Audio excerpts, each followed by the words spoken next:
How's that music? Not too quiet, not too loud?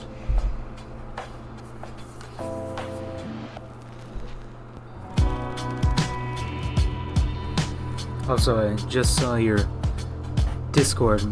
You think it's perfect? Awesome, great. I just saw your Discord message, Emery. I love you too. Thanks for the love.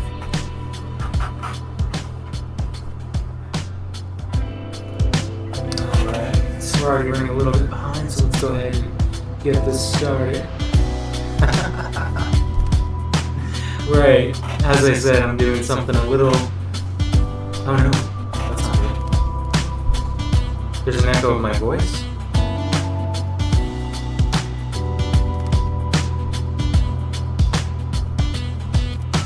How about that? Is it still there? Better? Much better? Okay, cool. Okay, that...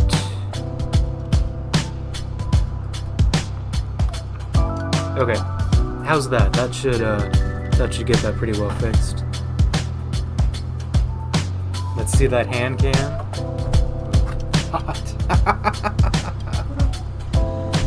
Ooh, this is freaky. The moving it and then the seeing it like differently on the side there. Move that. Try to get that kind of center. Very, very difficult to do. Also, can we get some love for the new cam? Like, look how crystal my grubby little hands look. Very, very clear.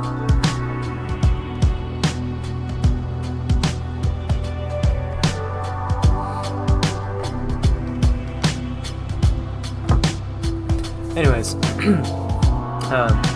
my gushing about audio-visual aside,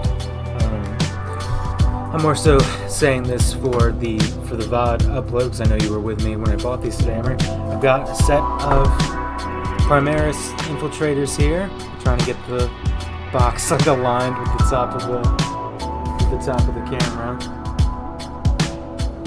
And I just got a message from Emery that their internet died, so that's not good. I'm gonna go ahead and get these open. Actually, I'm gonna let Emery know I saw their message.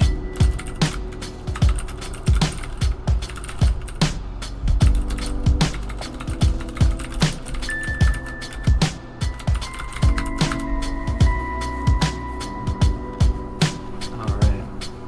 I'm gonna go ahead and crack these open.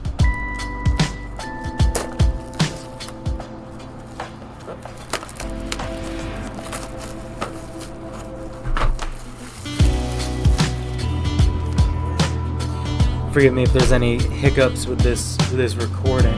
Definitely first time doing something like this. Very different, as I'm sure you can imagine, from my usual camera setup. I've got, the face cam and then the hand cam going on, and then getting all the different sources set up because they're all different resolutions. That was a lot of fun. That was sarcasm.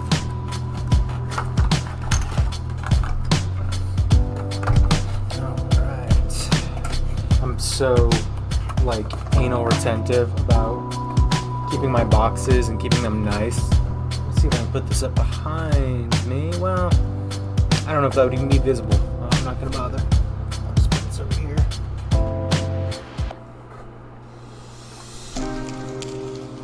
Okay. Classic good old Ultramarines. I can't speak today, evidently. And yeah, as the title implies, I'm working, and I'm still gonna work on. I'm still gonna keep it on hand an Admec army, but they definitely got their shit kicked in with the 10th edition release. So, and then my other team, I say team because I've primarily up to this point played kill team over the proper tabletop Warhammer. I don't have a full army setup of either yet, but my other team is Death Guard, which also got done pretty dirty by the 10th the 10th edition updates. So kind of shit out of luck. I have a lot of Tau though, and thankfully they seem like they were treated pretty well with 10th E with the new edition. So got a little bit of a break there. Welcome back, Emery. I was just saying that I was just kind of giving the rundown of music just a little bit too loud. Okay, thanks for telling me. I'll go ahead. Yeah, I noticed that was kind of picking up in my ear too. How was that? Is that any better for you? Perfect. Awesome. Anyways, I was just talking about how up to this point my primary hand cam, yes, you missed out on it. I don't know if you were here when I was talking about it, but I was saying can we get some love too for the new camera and how crystal clear my grubby little hands are on stream.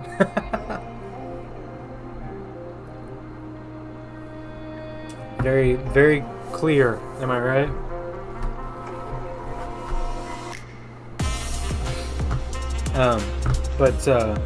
But anyways, I was I'll take that as a yes. I was just talking about how my current teams are primarily Admec and Death Guard. Both of them got done pretty dirty in 10th edition, so I'm kind of shit out of luck outside of my Tau, which I by far have the most of, but I don't know. With how much shit they get, I feel like it's a dirty, playing only Tau. That might be a controversial opinion. So I decided to pick up some Ultramarines, some Primaris, some Astartes. Plus they're the poster boy, they're the classic. I feel like you can't really have 40k without Astartes. I felt wrong to have all the 40k, to have the 40k shelf over to my left, and to not have any, you know, any Astartes on it. Just, I don't know, it feels dirty. So figured I would go ahead and correct that. I'm taking a look. It looks like the two suggested builds are the Infiltrators and oh my god, Accusers. That's how you would say that. I do speak English. I promise I'm not just doing a really good impression thereof. I'm just taking a quick look at both. I think I'll probably go with the Infiltrators this time. Reckon I just liked their design more. From what I remember, I think they were about comparable in Kill Team. Again, I've never run either on the proper tabletop. Here's my effing chat for Admec, lol. Yeah, tell me about it. Yeah, I was just saying I have a whole shelf of Admec over there that I'm like, shit, I love you all so much, but you're gonna get fucking annihilated in 10th edition. And then my backup team is Death Guard, which also got done really dirty. So I'm like, all right, fuck it, I'll get some Astartes, just as my backup boys, as it were. It feels weird having a whole Warhammer like display shelf and not having any like Space Marines on it. It feels like I'm cheating. But anyways, I'm going to build these guys as Infiltrators. God, again, I think I remember in the last Kill Team edition. A real shame what they did to you folks, but yeah, your points were bad. Oh noes, Death Guard was your backup, offers hug. LOL. Thank you, your hug is earnestly accepted. Yeah, they did Admec dirty, and I remember they did Admec pretty bad in 9th edition as well, and then everyone was like, oh yeah, Tenny, like this is gonna be it, this is gonna be the killer. Oh no.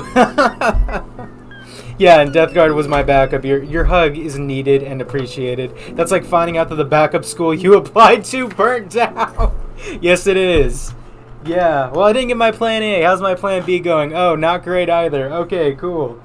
Yeah, so I guess I don't know how that analogy would continue to Astartes. Plan C it is. Yeah, there it is. Yeah, I'll go to the local state college instead, because my first two choices both burned down. Well, here's hoping you have some fun with Space Marines. I'm sure I will. I mean, Space Marines are always fun. I've got no beef with them. I've just never run them before. I think I had a friend give me a tutorial game using Space Marines like when I first got into Kill Team. And that is the extent of my tabletop experience with Space Marines, with Astartes. I would love to rectify that, as it were. 3 and 4. You'll find them comfortable to play because they haven't answered anyone's army. Yeah, that's what I've heard. Always have, always will. Yeah. Yeah, that's what I've heard. I've heard they're a really good starting army, which of course is why they weren't my starting army, because I like making everything hard on myself. Yeah, no, I've heard they're a very versatile army. So I mean, I suppose it's good to have them anyway. Doesn't mean they're the best. Right now they might be, but they took a fat shit kicking in 9th. Yeah, I've heard. Yeah, I have a lot of friends who love the Astartes. And I remember them being really shit. Oh boy, you watched me just lose a piece live on stream. And I remember when 9th came out, he was in a pretty good tizzy about what they did to his beloved Space Marines. For the 6 months of 9, holy hell, they were really, really tough to beat. A sacrifice to the void. I see. I'm gonna clean this piece up a little bit, get some of the flash off of it. Actually, I'm gonna go get my files for this guy's foot. I really want this to have a good grip when I put the base down on it. Give me one moment.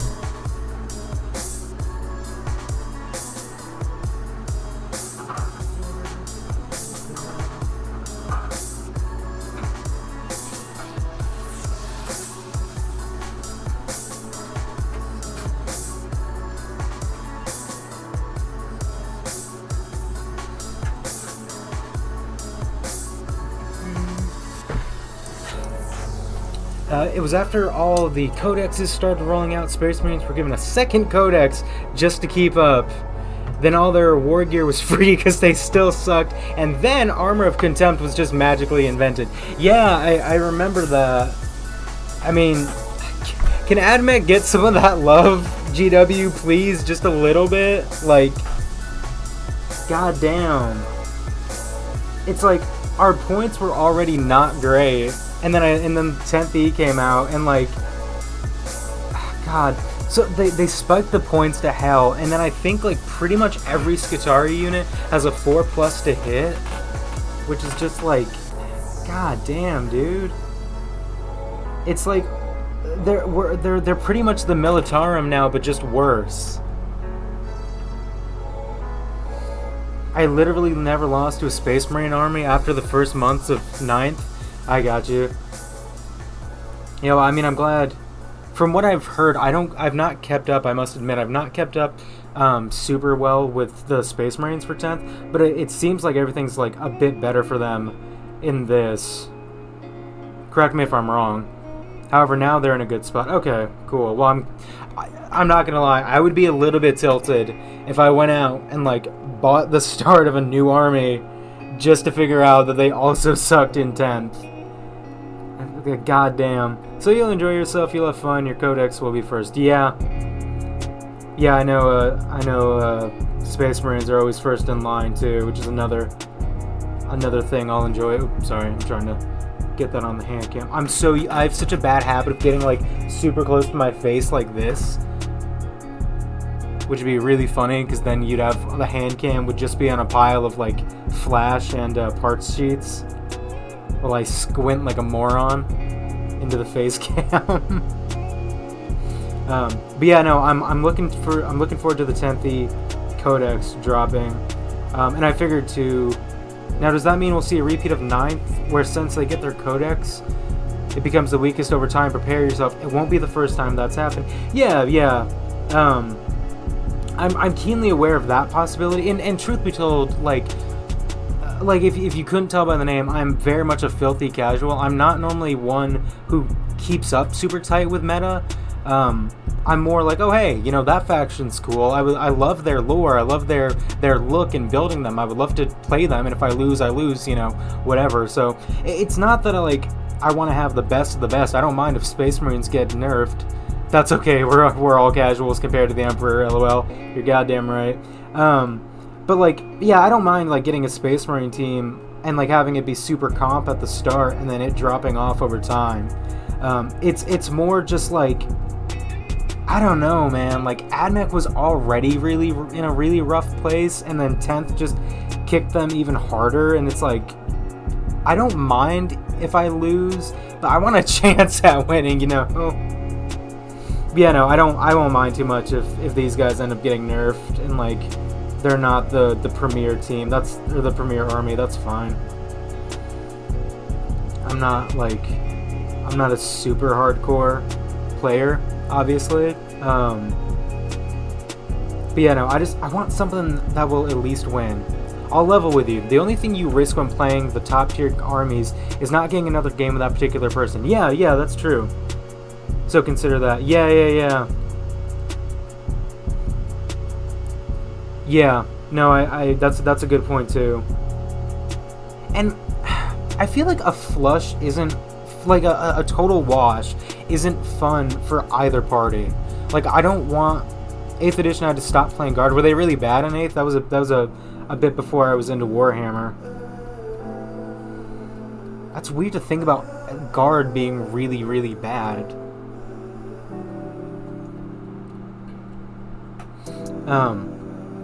But yeah, no, I don't want to I don't want a team that's, you know, easy win every time. My friends weren't having fun. I could roll up to the game with 306 infantry and never once pull the trigger and win hands down. Well, goddamn. It sounds like you were doing something that they weren't.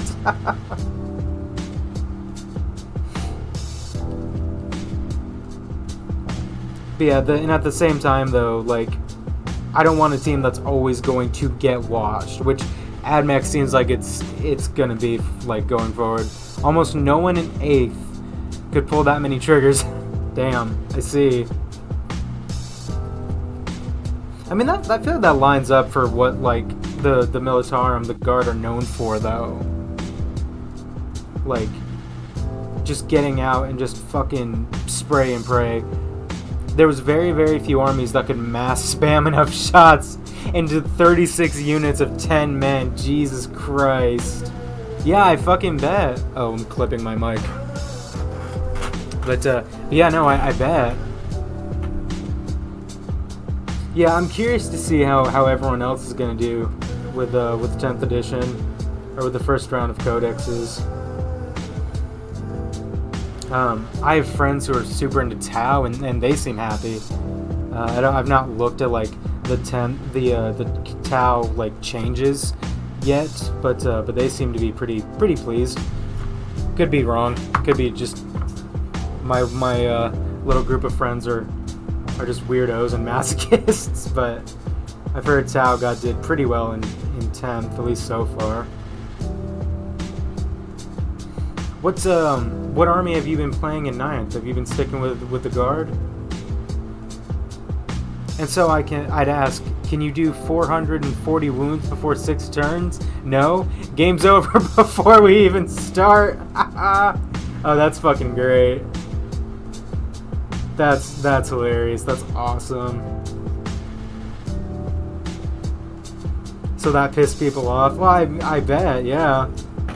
It's just like a wave of bodies coming at you. What the hell are you supposed to do?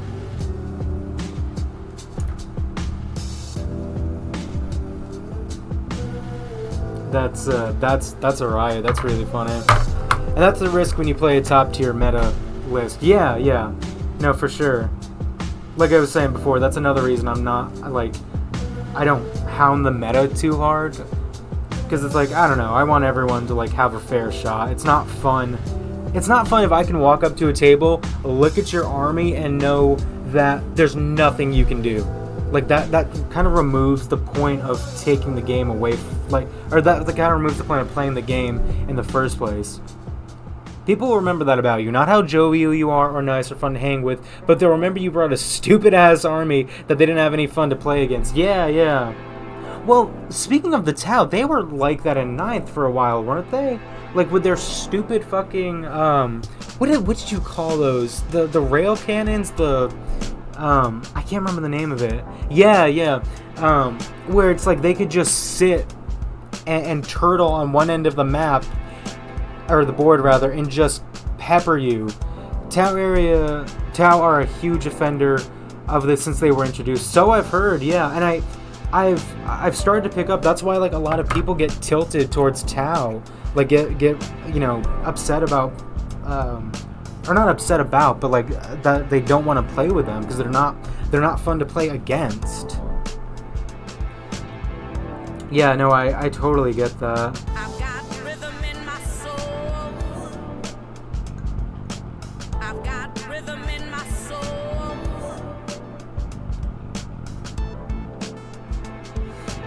Can you feel it? Scoring this leg a little bit. It's because they sit still. Obviously things have changed, but it's mostly still the same. Yeah. Now I've seen some Tau armies on the field, and yeah, they just kind of they turtle. I mean, to borrow like video game terminology, they sit and they just will wipe you from across the board. And then as soon as any of your ranged are in range, their riflemen, their ranged are also in range, and they wipe you.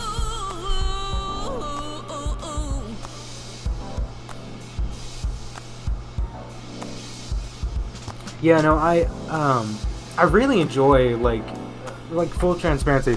I really enjoyed like building the Tau and painting them and all that.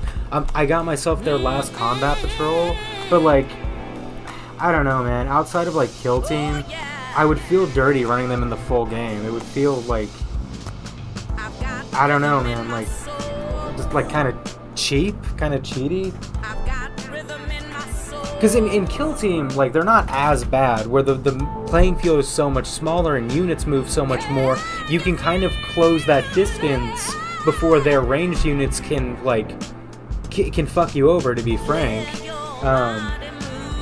But yeah, I know in like with a full army, it's just it's a wipe, and it's not really, I don't want to say fair, but it's not fun to play against or to play. I'm also gonna go ahead and adjust the angle of my face cam a little bit. I have to lean into my mic some, so I keep like leaning on the forward edge of my camera. Gonna go through and seam remove this as well.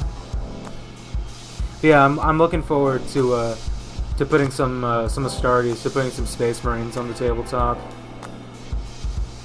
I know they're like and I say this as an outsider to the faction, but they always seem like a safe bet. Not to say that they're easy to play, but that like they're usually not a wash.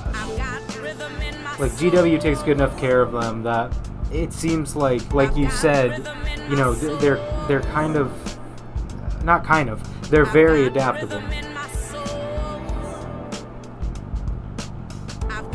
Let's give this track a little bit. The vocals are a bit distracting. Alright, I thought this is the Super Mario 64, what is it, Dry Docks or something like that. I thought it was one of the songs from that game for just a moment. But yeah, no, I'm looking forward to having a really versatile team that I can put on the board, I can put on the tabletop without feeling like a fool because they're going to get wiped away, or washed away rather, or feeling like a jackass because I'm just going to be watching everyone and no one's going to want to play.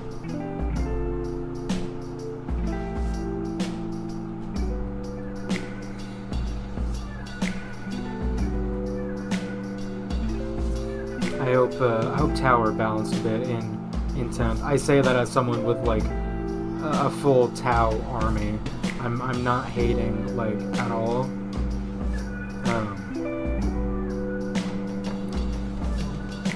I don't think I think it would be more fun for Tau players and Tau like people who play against Tau.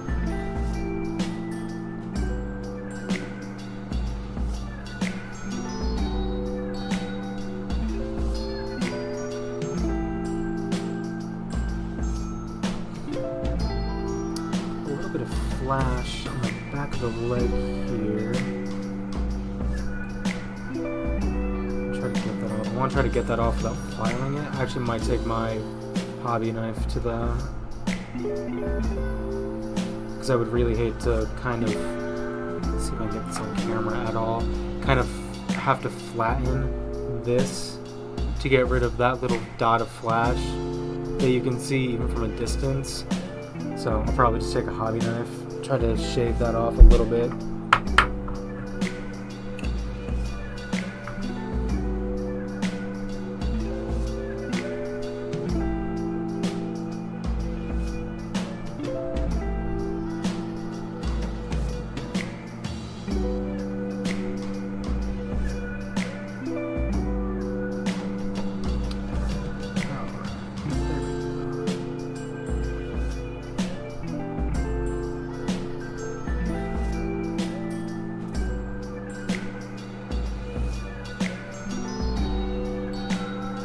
This is the first set of GW minis I've put together in a few months, and to try to get back into the hobby of it, I bought some, or I didn't buy, I had some Star Wars Legion miniatures, which is just Star Wars 40K effectively, and I was working on those, and I got used to how soft the plastic on those miniatures are, and going back to GW, it's like a little bit of a, I guess you call it a culture shock. Just the difference in working them. You have to slow and steady, give a little bit more with the GW plastic than with the, I actually don't know who publishes Legion. I think it's Edge Gaming, than with the Edge plastic.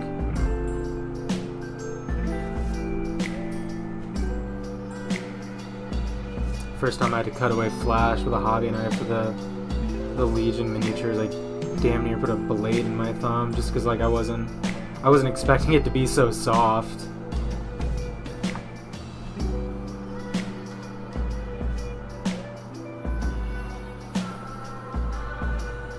Oh, Emery, I don't know if you're still in the chat with us, Emery, but I just saw your Discord message. I'm so sorry that your internet's going in and out. It's absolutely the worst. Yeah, it's nice getting back to GW miniatures. They're I mean, they're well made, but you're paying for what you're getting. The prices like went up again just recently too, at least on my local hobby shop.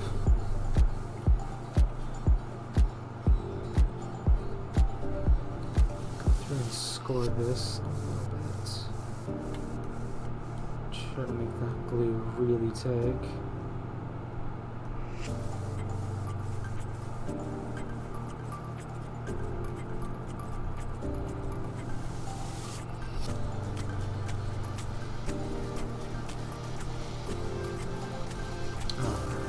That's looking better. That'll have some texture to it. Yeah. When the glue gets applied.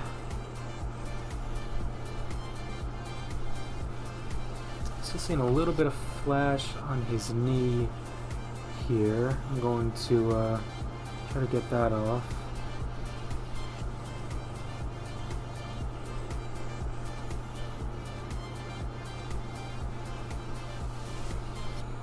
Gotta be really careful doing that with a hobby knife. So again, I really would hate to shave down the detail on that knee. Hate to lose that. Of course, if I make it look scuffed, to make it look scuffed, it's not a mistake. It's battle damage. It's weathering.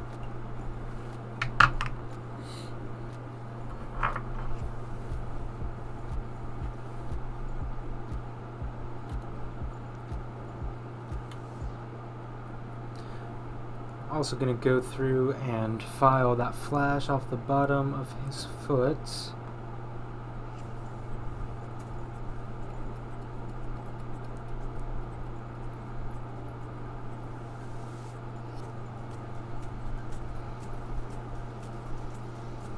There we go. Way better.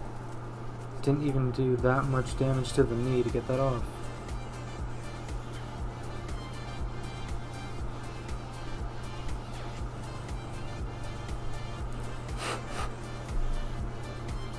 Alright, cool. I'm going to go through now and file down his foot. I'm going to grab myself a sip of water first.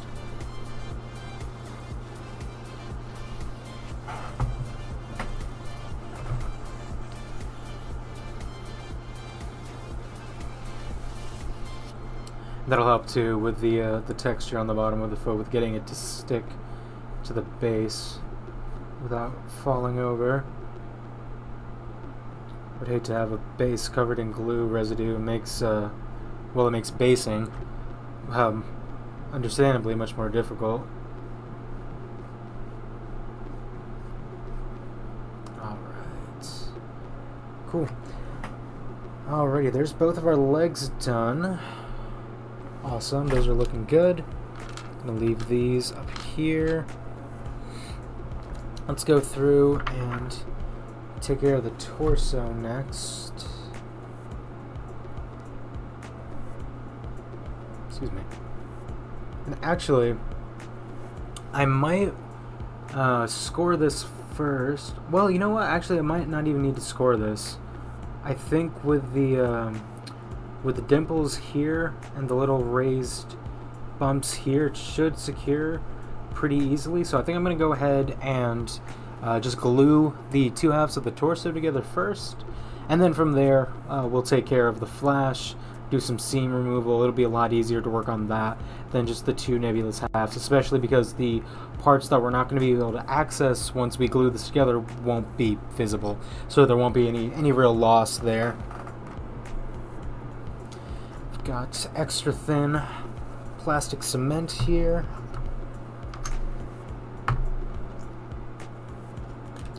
Takes a little bit longer to dry than super glue, but it makes for a much neater final product, I find. So I'm gonna apply that here. You can be pretty generous with this without thinning it and without it like kind of bleeding over and spilling over the way that super glue does. A lot more give, so to speak. You don't have to be as careful. And it being longer to dry can be a pro and a con. Definitely good if you play something in a way that you're not quite happy with. Gives you more time to correct it. That was a big help when I was putting some towel together, and certainly the Admec with all those tiny parts helped a lot. Just having some more time to go, oh shit, that's not where I want that. I'm gonna hold this in place for a minute, let the liquid cement rather get hold. So I'm gonna be working it a little bit while I remove the flash and get rid of the seams. And I would hate for the glue to come undone because of that.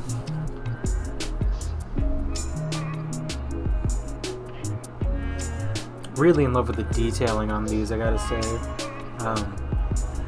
That was another thing. Speaking of Admec, that was another thing I enjoy about their models, them and the Death Guard as well. I helped a friend a little while ago put together some sororitas, and their models are so fucking tiny but so intricate. Lovely details on those. Really a lot of fun to paint, a lot of fun to put together. Definitely probably one of the most challenging miniatures I've seen someone work on, just with all the fine little details, all the crevices.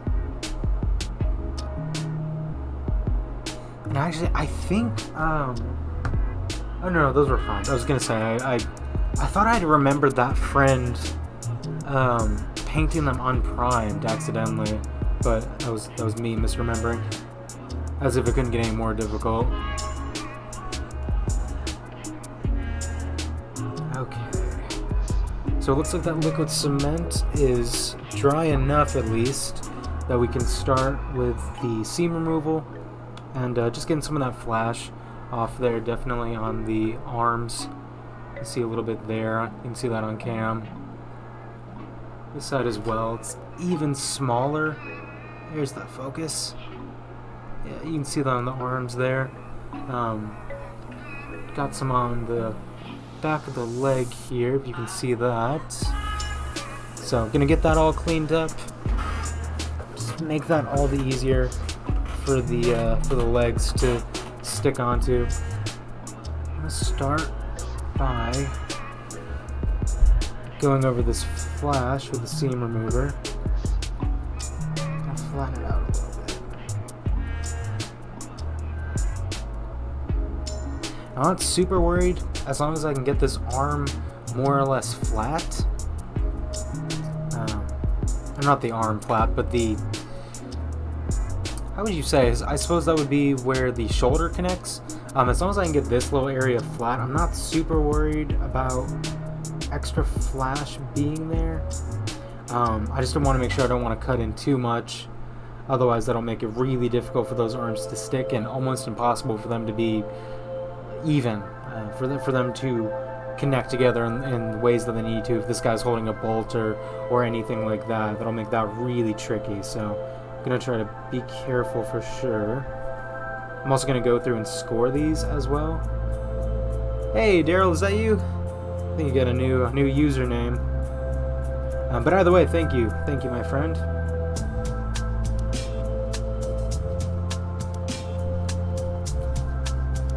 I was just talking about.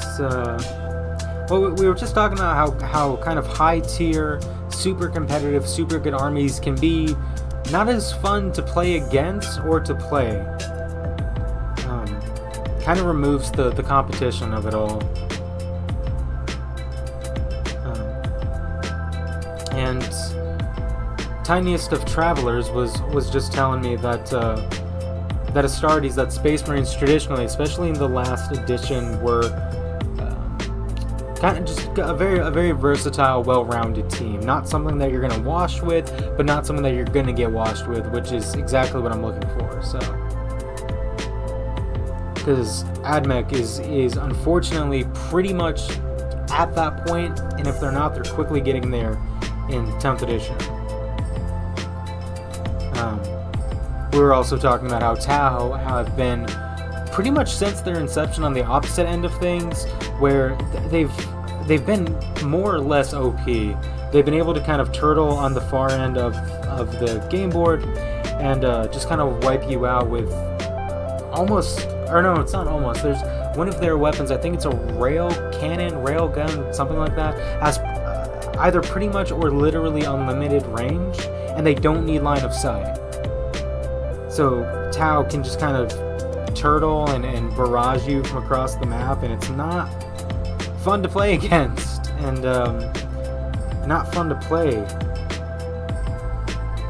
You don't really want to just, you want to be able to walk up to a table, look at an army, and go, you are going to lose. There's nothing you can do to change that.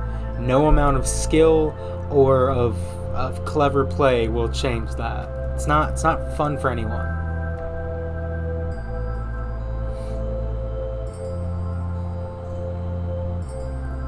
But thankfully the Astartes are more balanced. Like I said, more versatile. So I think they'll be good to have on hand. And if you missed our intro there,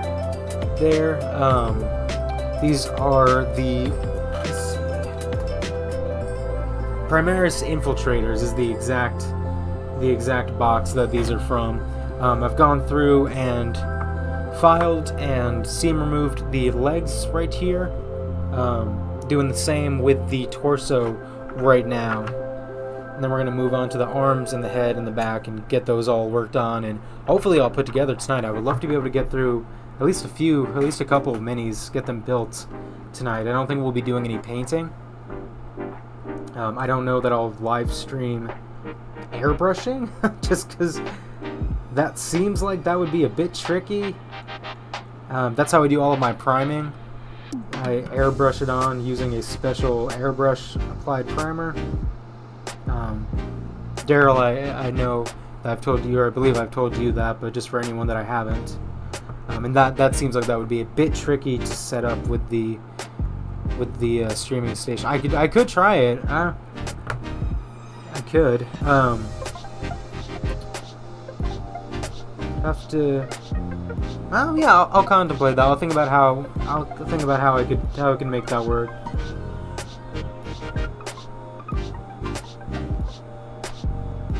Just one moment.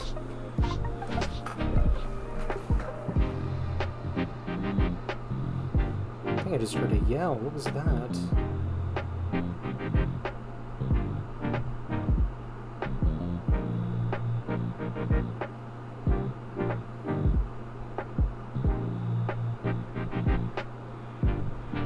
Huh, that was super odd. Sorry about that. I thought I heard like a squeak or a scream or something. Anyways. Or show some of the progress pics on paintings. Oh no, I was definitely gonna live stream painting them. I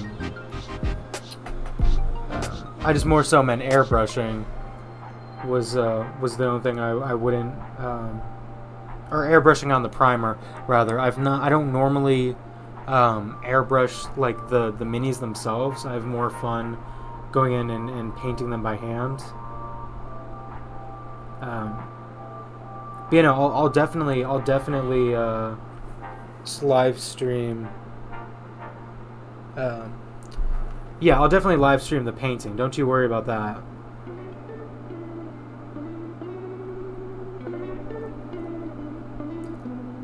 I'm gonna see,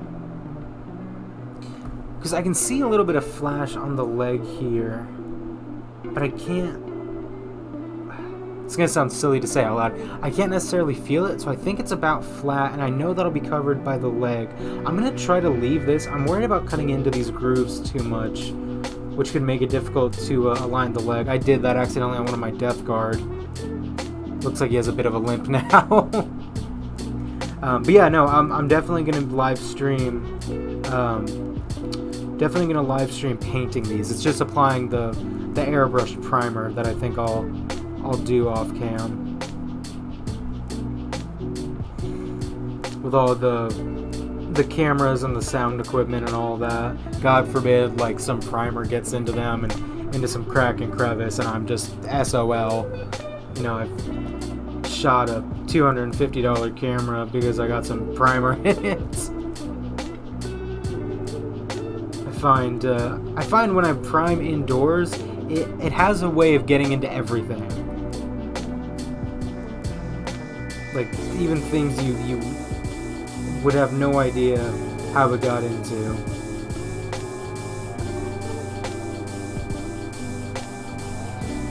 Got some scoring there to make the head a little bit easier to put on. Should be okay with the back. I might score the backpack that goes onto here, but, well, no, I'll go through and I'll do a little bit on here.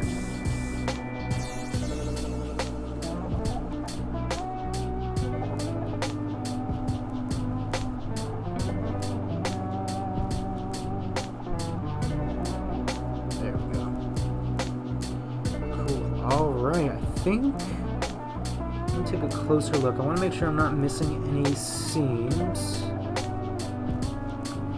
Yeah, I think we're all good on the torso as well. Awesome. Alright. So, let's see. Do I want to glue the legs or do I want to cut out the arms first? I think I'll finish getting the pieces removed, like snipped, that is, and filed and seam removed, just kind of cleaned up. I've always liked to do it more that way. Kind of get everything done all at once and then glue it together. Or if I'm sub painting, then to get everything snipped and then primed, painted, then glued together. But I don't think I'll be sub painting these guys. I normally only need to do that with Admec. Okay. Gotcha. So we need... Got a few options here. I think I'm partial to the one with two hands on the bolter. So it looks like we're going to need, let's see, 7.5. Well, here, let's start with that. If I give myself too many numbers to remember at once, I won't remember any of them. Just one moment here.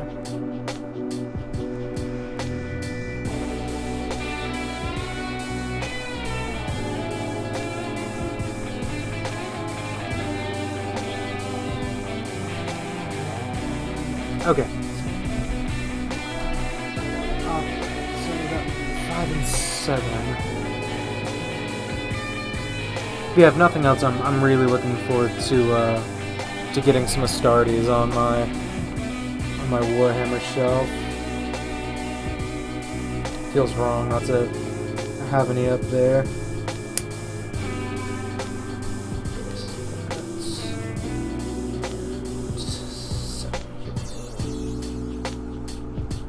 They're fun to build. Yeah.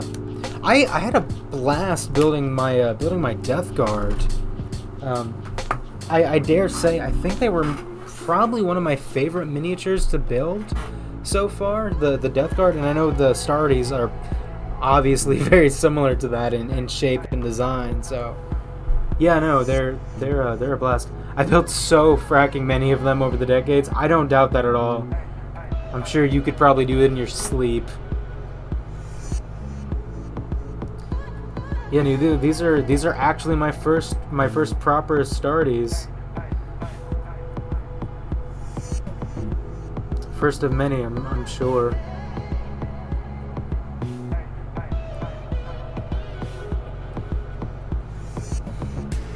I have friends who are very much into Warhammer.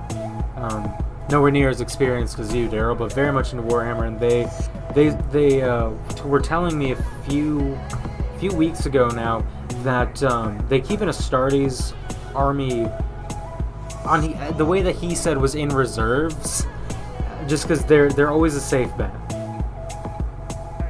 Whenever a new edition drops, they generally get the codex first, and he was telling me that he'll like pick up what details he can, just to have them more or less at the ready before picking up like the new codex for them.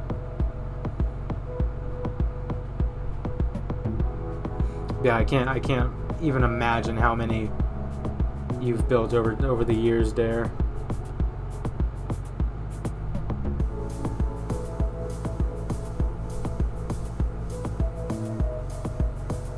You know, I wonder how the orcs are doing in 10th edition. I just realized I've heard all sorts of things from all sorts of factions in 40k, but I've not heard from any orc players, weirdly enough. Every army at least twice. Christ. I would say I can't wait to be that experienced, but I think that might drive me insane for customers and myself. Dang. That's crazy. So many bugs. Yeah. Oh yeah, I bet if you've done Tyranid armies, then I bet you've probably painted thousands of them. Because those are huge armies, aren't they?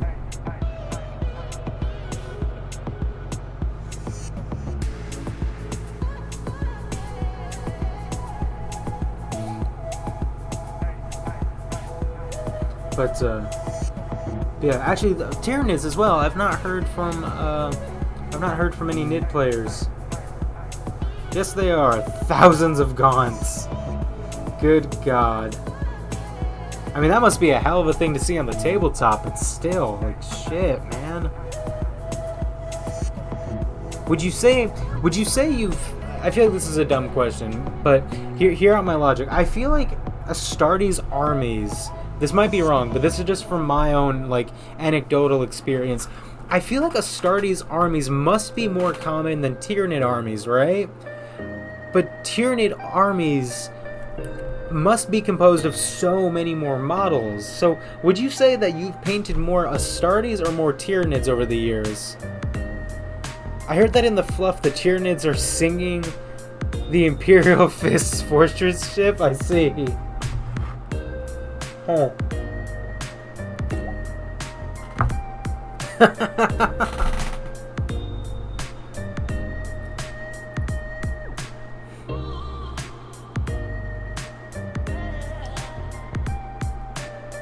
Are sieging. Oh, okay. I was sitting there. I was staring at your message. I was trying to make sense of that. Sieging the Imperial Fist Fortress ship. Yeah, I heard that as well. Autocorrect is garbage. Yes, it is.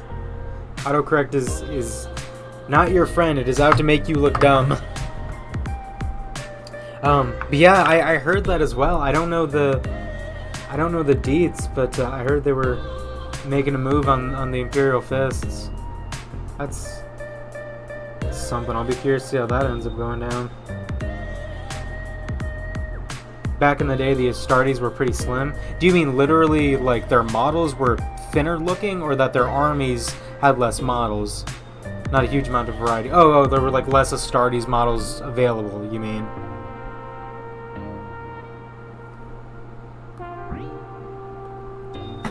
That too, yeah. Really, that surprises me. I would think that because like, at least in my living memory of Warhammer, you know, Warhammer's, I believe, has been going on longer than I've been alive. But in my living memory of Warhammer, even when I wasn't into Warhammer, like, I knew Space Marines. Like, I could point at a Space Marine and go, that is a Space Marine from Warhammer. I feel like they've been like the poster boy for the entirety of Warhammer's, like, yeah, since the early 80s. Yeah, I feel like they've been the poster boy of Warhammer in that entire time. I'm surprised that GW would ever, like, short them on variety. Yeah, that's crazy.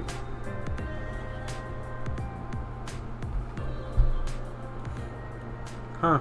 Was there a reason for that? For there not being as many Astartes models, or like, well, molds were pricey, so you got creative. I gotcha. Oh, were there? I guess there wasn't. There just was not much variety in any armies as there is now. You mean?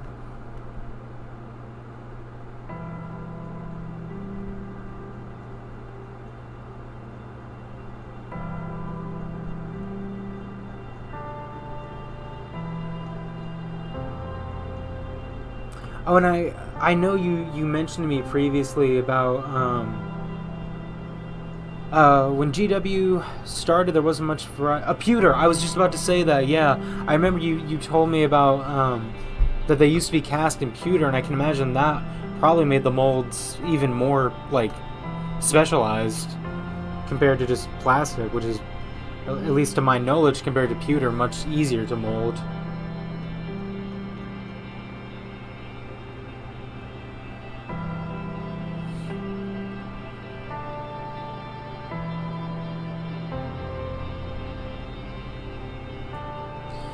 Then the glory of plastic came, and it was less expensive and allowed for more variety.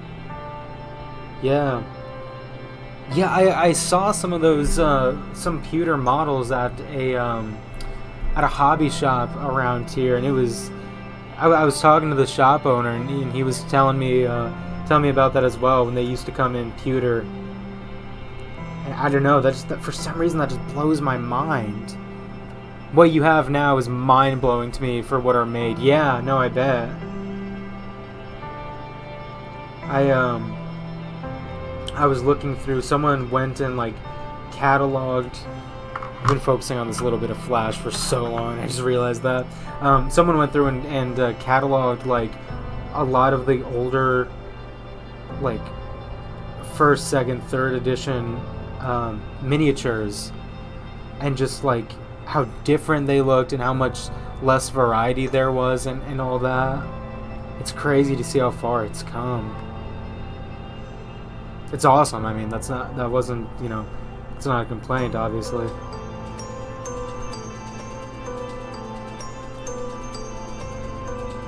And I feel like Warhammer is more well known about now than it ever previously was. Correct me if I'm wrong on that as well, because I definitely don't have the experience in it. The tooling today is incredible. Yeah, it is. I was just talking, this might have been before you were here, but I was just talking with a chatter about the Sororitas in particular, and their newer models.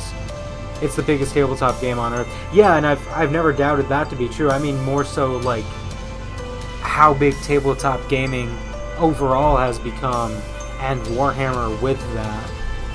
Compared to I don't know, just compared to how it used to be. But yeah, no, talking of the tooling, I was talking with the chatter about the Sororitas models that they have out, and just how fine and intricate and beautiful and detailed they are. Like, yeah, it's so impressive. It's so damn cool.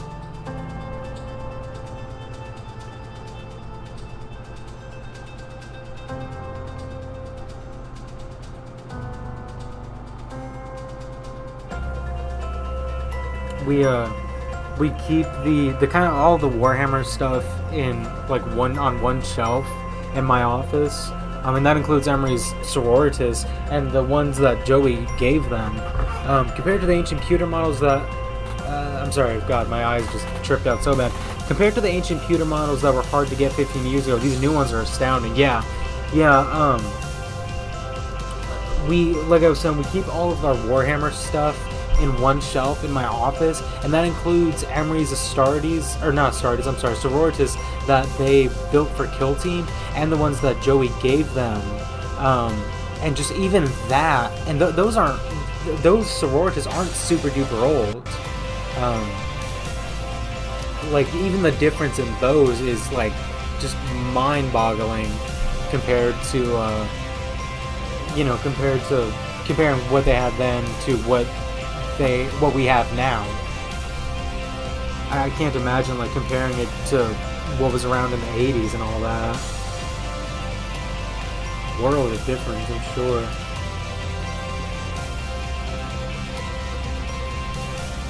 I don't know why the music got super inspirational as I was talking about that. I wasn't trying to pep up GW, but you know. I'm gonna put on a different track here.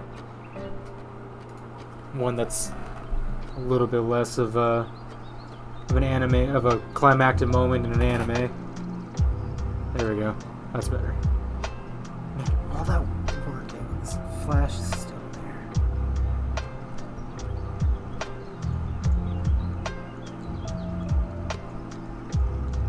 I was also talking to a chat earlier, Dare. This again, I think this was before you were in the chat. Forgive me if I'm repeating myself. About the difference between the GW miniatures and the Star Wars Legion Edge miniatures. I had one player out of the dozens that we had that owned almost every army. It filled his basement. Most of the old armies, especially Chaos, were pewter. Most of the orcs were plastic, and most of the, forgive me if I mispronounce this, Catachan of the Guard were plastic. I see. Interesting. Damn, that... I wonder how much, like, monetarily, and I know that's a very shallow way to look at it. All else was pewter. I see. I wonder how much monetarily, like, that must have been to fill a basement with just Warhammer armies. And don't mistake my tone. That's not judgment. If anything, I would say I'm impressed. A little horrified, but impressed. And the time commitment that must be. He kept a file on its cost. I bet he did. Gosh.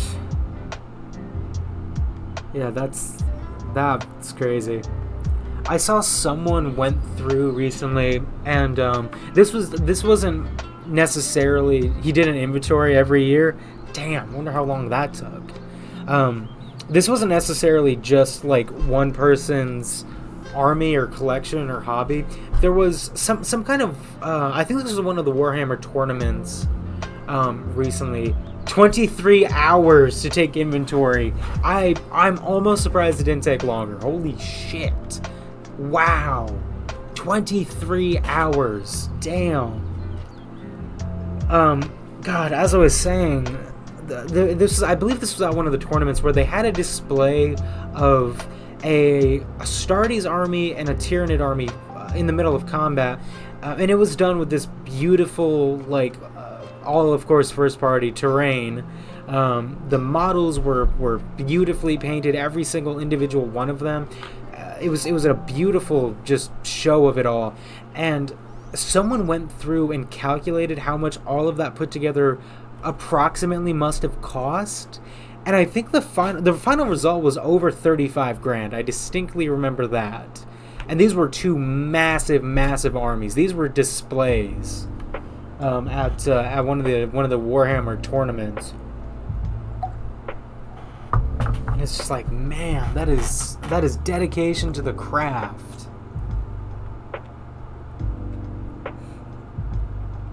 And I was telling that story. I don't doubt that at all. Yeah, me neither. I was telling the story the other day on stream. Admec dead. Necrons are the true robot army. Yeah, evidently. I mean, in 10th E, you're not wrong at all, my friend. Yeah, Admec are the old school robots. Necrons are the one true robot saviors. But anyways, Daryl, I was telling the story on stream a couple of days ago about when Emery and I visited your shop. And they made a joke. This was after I purchased, speaking of Admec being dead, this was after I purchased a pretty good amount of Admec, the Combat Patrol and 2 of their other unit boxes, and 2 commanders as well. And they made a joke about, like, me having, like, a problem spending money on Warhammer. Not a problem doing it, but a problem like I was doing it too much. And I got stone serious and looked at them and went, no, if you think I have a problem, tell me. Because I've seen how expensive this can get. And if I recall, their reaction was like, whoa, dude, no, chill, I was just joking. Yeah. And I'm like, no, I'm not. Because of shit like that. Yeah, I figured you would. And it's like, cool, I'm not joking at all. Because I've seen Warhammer collections that I was going to say cost more than some people buy boats. We buy miniatures. Goddamn right. People take out loans for this shit. Yes, they do. Yeah, no, I was going to say I've seen collections that cost more like than my car. Cost more than my house. Like, yeah, some people buy boats, we buy miniatures. You're goddamn right. Darefrack is a shop owner in Virginia, and he was telling me the other day that he's had guys pretty much go into indentured servitude to pay off their Warhammer debt for the miniatures that they've bought from him. And I'm like, yeah, I fucking bet. I bet it's easier to work off $5,000 of debt. I had customers that skipped child support and rent for the gray. That's not funny. Oh, shit. Oh, man. That's a riot. That's fucked. Imagine, like, your ex comes to you and like, hey, I can't pay for our kids, our kids' food or clothing this month. I bought Warhammer. Oh, man. No, I don't doubt that at all, though. Yeah, and people taking out loans for this shit. Yeah, no doubt, man. That shouldn't be as funny as it is. Yeah, no, it's for real. It's like I feel horrible for laughing, but damn, that's funny. Every once in a while, a spouse would show up. Please tell me you got the talk that, like, the wives of alcoholics would give to, like, barkeeps. And I say this as someone who is a barkeep, where it's like, hey, if this person by this name shows up, please don't serve him. Did you get that with spouses? Where it's like, hey, please don't sell my husband any more Warhammer? Because I would not be surprised at all. Yes, and yes. Yep. Yeah, this is an intervention. You're addicted. Even in debt, I still serve. That's great. Oh, I want that on a damn t-shirt. But yeah, no, I have friends like that. I have friends that have talked about their Warhammer credit card, where they've gotten like credit lines just for Warhammer.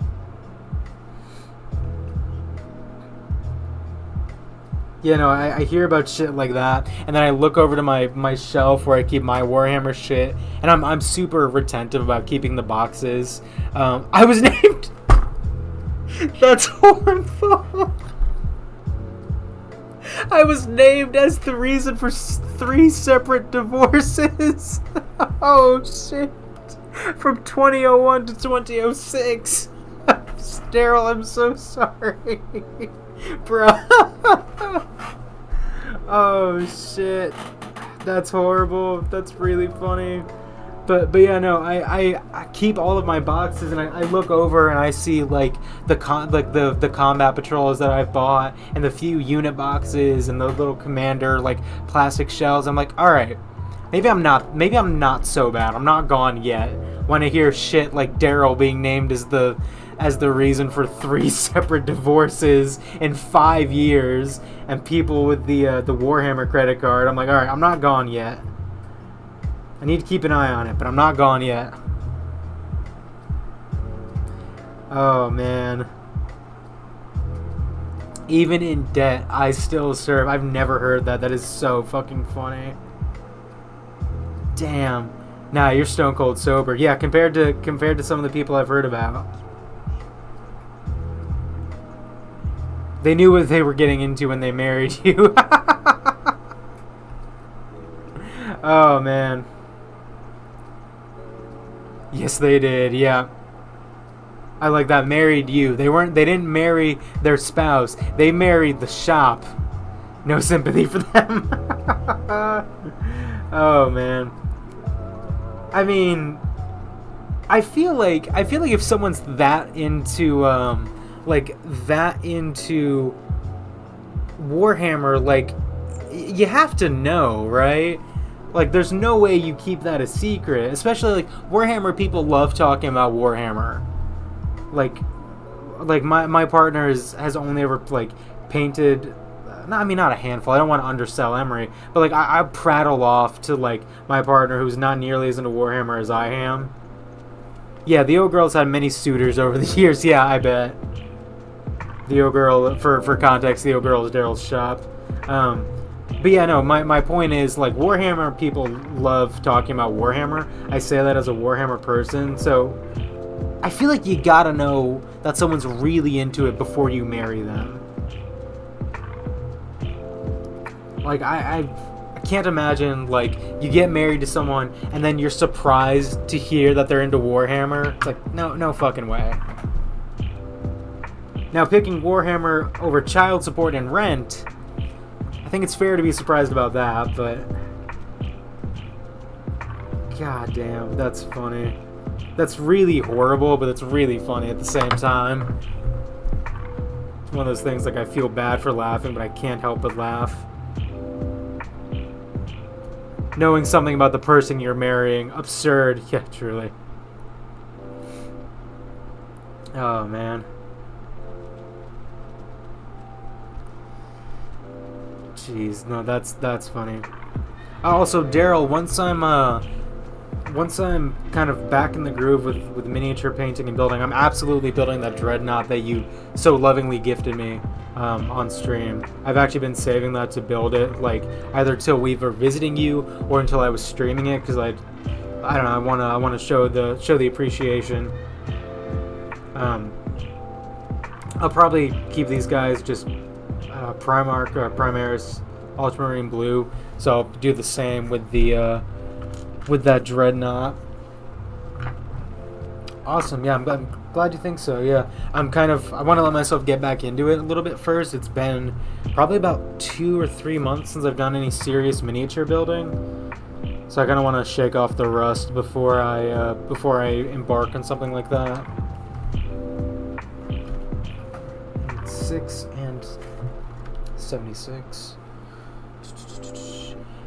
Paint it so it looks like cardboard, and then say the debt thing whenever you bust it out. That's genius. Man, that's really fucking hilarious. I love that visual of like a little like cardboard dreadnought of the perfect size for the tabletop game. That's rich. Oh man. That's gotta be a Citadel shade, right? Cardboard brown.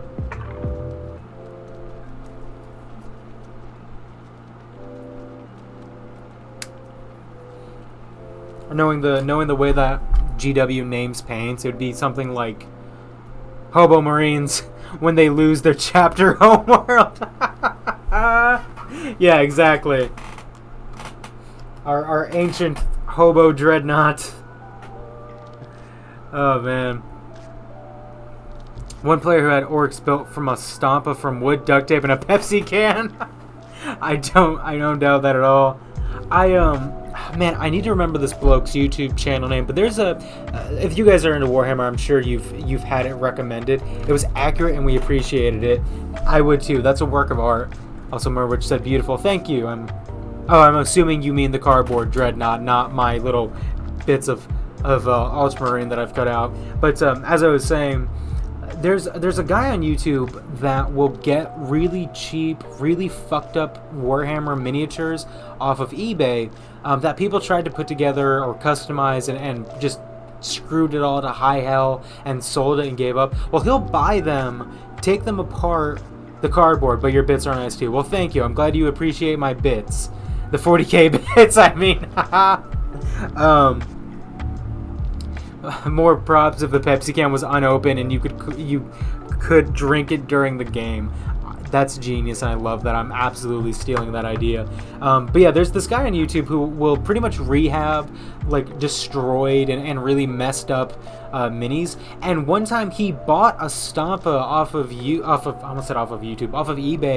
that had a shitload of barrels, like gun barrels, sticking out of the chest in the middle that was just the receipt rolls but used up. And he had like, I think something ridiculous, like a dozen of them just stuffed into the middle of this stampa, just sticking out. And I don't recall if he left it or not, but I sure the fuck hope he did, because that would be hilariously, like, appropriate for orcs. Yeah, I love that. More props if the Pepsi can was unopened and you could drink it during the game. That's great. The best way to build any orc Vix is just take your extra weapons, heads, and arms, nothing else. Just an amalgamation of orcs and guns. That feels right, yeah. No, you have no arguments from me, my friend. That is a genius idea.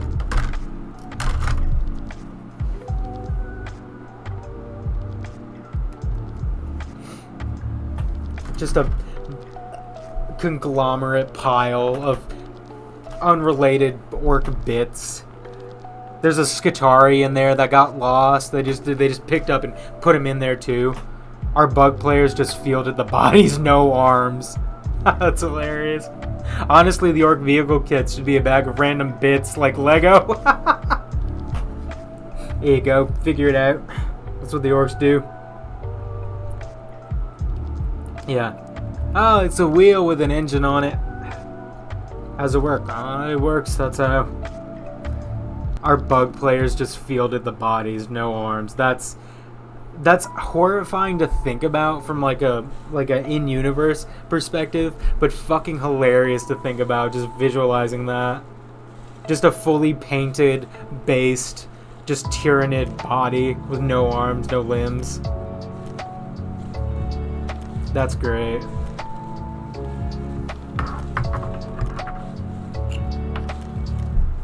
A box of scrap plastic, some tape, and a pack of cigarettes. Oh, that's good. And a little business card that says "Good luck, figure it out." They're all bioweapons for the most part now. The Tyranids, I assume you mean, and not the orcs. But yeah, no, I mean that would explain it. Like, fuck it, if they can work with just a torso, then that's all they'll get. Open the box, toss the instructions, cut everything out, and go. Just like a real orc player. We don't do instructions. We just start gluing shit together till it looks cool. Fuck it.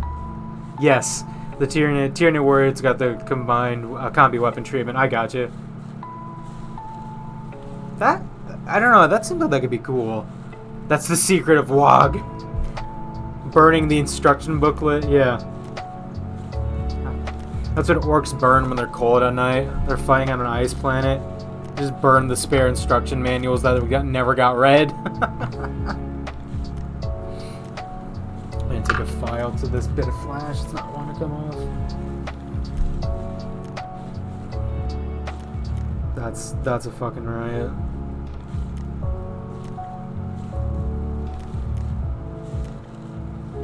The one way that GW can make orcs even better, just stop shipping them with instruction booklets. Just follow the WoG. Just do whatever you think looks cool. Fuck it.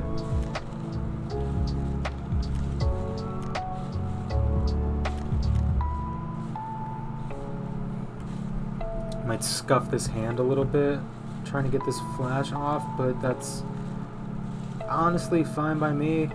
I would like it to have a little bit more texture, look a little bit more weathered, so not too worried about it. But yeah, that's the secret of the WoG. That's great.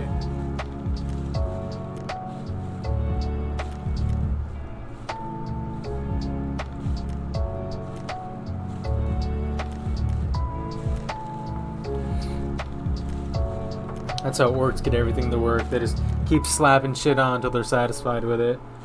And honestly, I've no constructive feedback. They're doing everything perfect. What chapter are you doing? I was probably gonna do just the Ultramarines, just that standard Ultramarine blue. I don't have any, like I said, I don't have any in my Warhammer display, and it feels kind of lacking. I would love to I don't know, make up for that. I guess not make up for that, but kind of fill that gap, as it were. Big blue, yeah, goddamn right. I gotta have some Smurfs. Like, you can't be into Warhammer and not have Smurfs.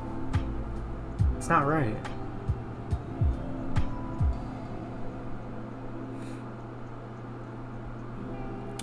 Yeah, I'll keep chewing on it. I've got a little bit till I paint these guys. I'm the type I like to go through and get everything like built, and then I'll go through and prime and then paint. So I might go back and forth on that, but that's kind of what I'm leaning right now. I would love to get that classic blue.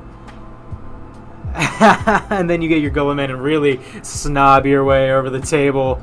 You're goddamn right. Oh, Daryl, I never saw those images you sent me. Let me take a look at those real quick. Of Joey's lion that he just printed, or just painted. He did not print it. Oh shit, that looks phenomenal. That's great. No, that looks really damn good. Yeah, that's awesome. I don't know if he'd be cool with me showing his work off on stream, so I'll hold off. But that looks really good. The gold like trim on that. Yeah, Joey does some good work. Yes, he does. Me and a buddy have an agreement that he can't get G-Man and I don't get any C-Dan. That's hilarious. The honor, what do you call it? Treaty of honor. That's the word, or the phrase, I guess. Yeah, that's funny. But yeah, no, Joey does some great work. That gold trim looks amazing. That's phenomenal. He should be proud. I'm sure he is. I know he's been into Warhammer for a really long time, and it shows. Like, that is some great painting.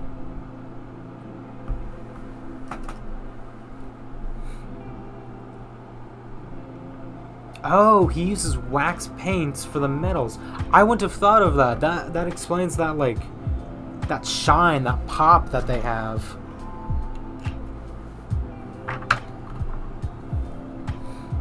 Yeah, no, that makes a world of difference, man. That's great.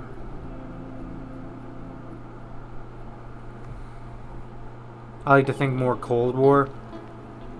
You mean like a little bit more grimy, a little bit more like they're great for that effect? Yeah, I got you.